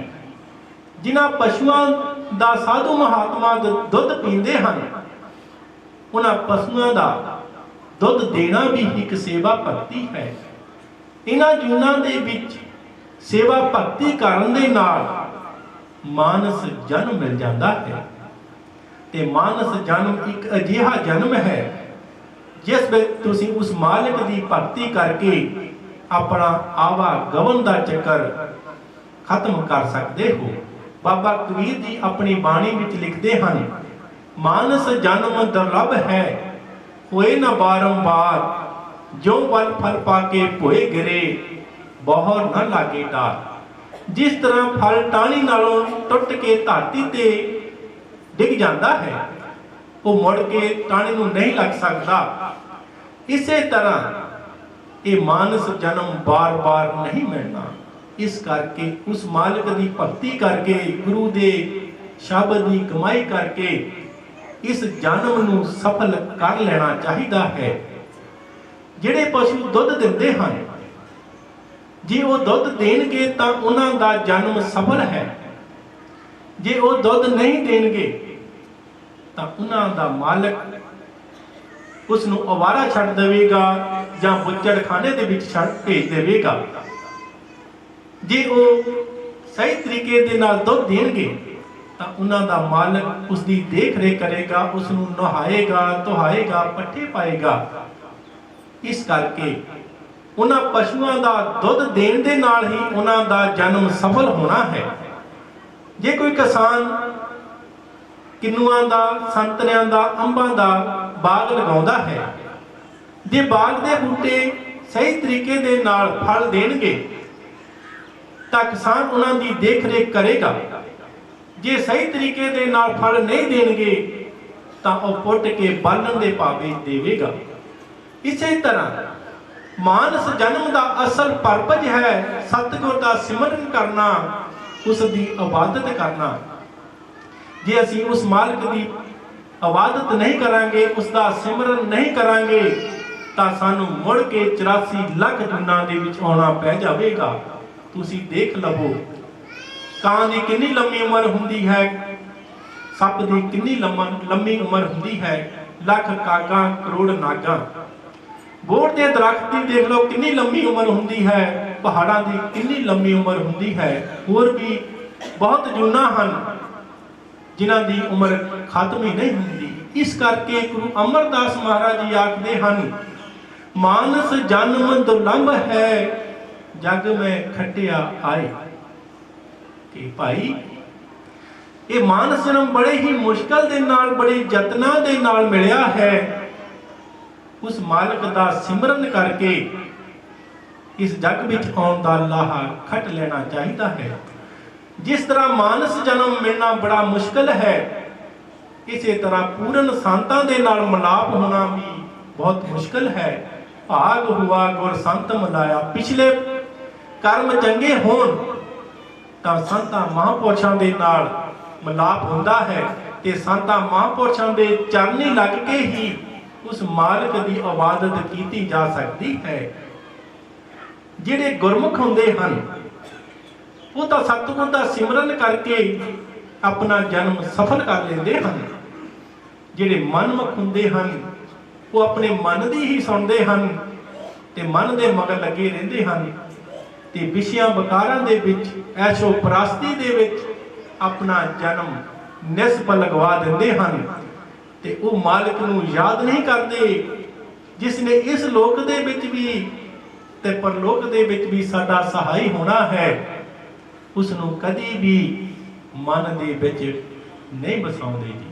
ਅੱਗੇ ਮੁਖੋਂ ਹਰ ਹਰ ਸਭ ਕੋ ਕਰੇ, ਬਿਰਲੇ ਹਿਰਦੈ ਬਸਾਇਆ। ਨਾਨਕ ਜਿਨ ਕੇ ਹਿਰਦੈ ਵਸਿਆ, ਮੁਖ ਮੁਕਤ ਤਨ ਪਾਇਆ।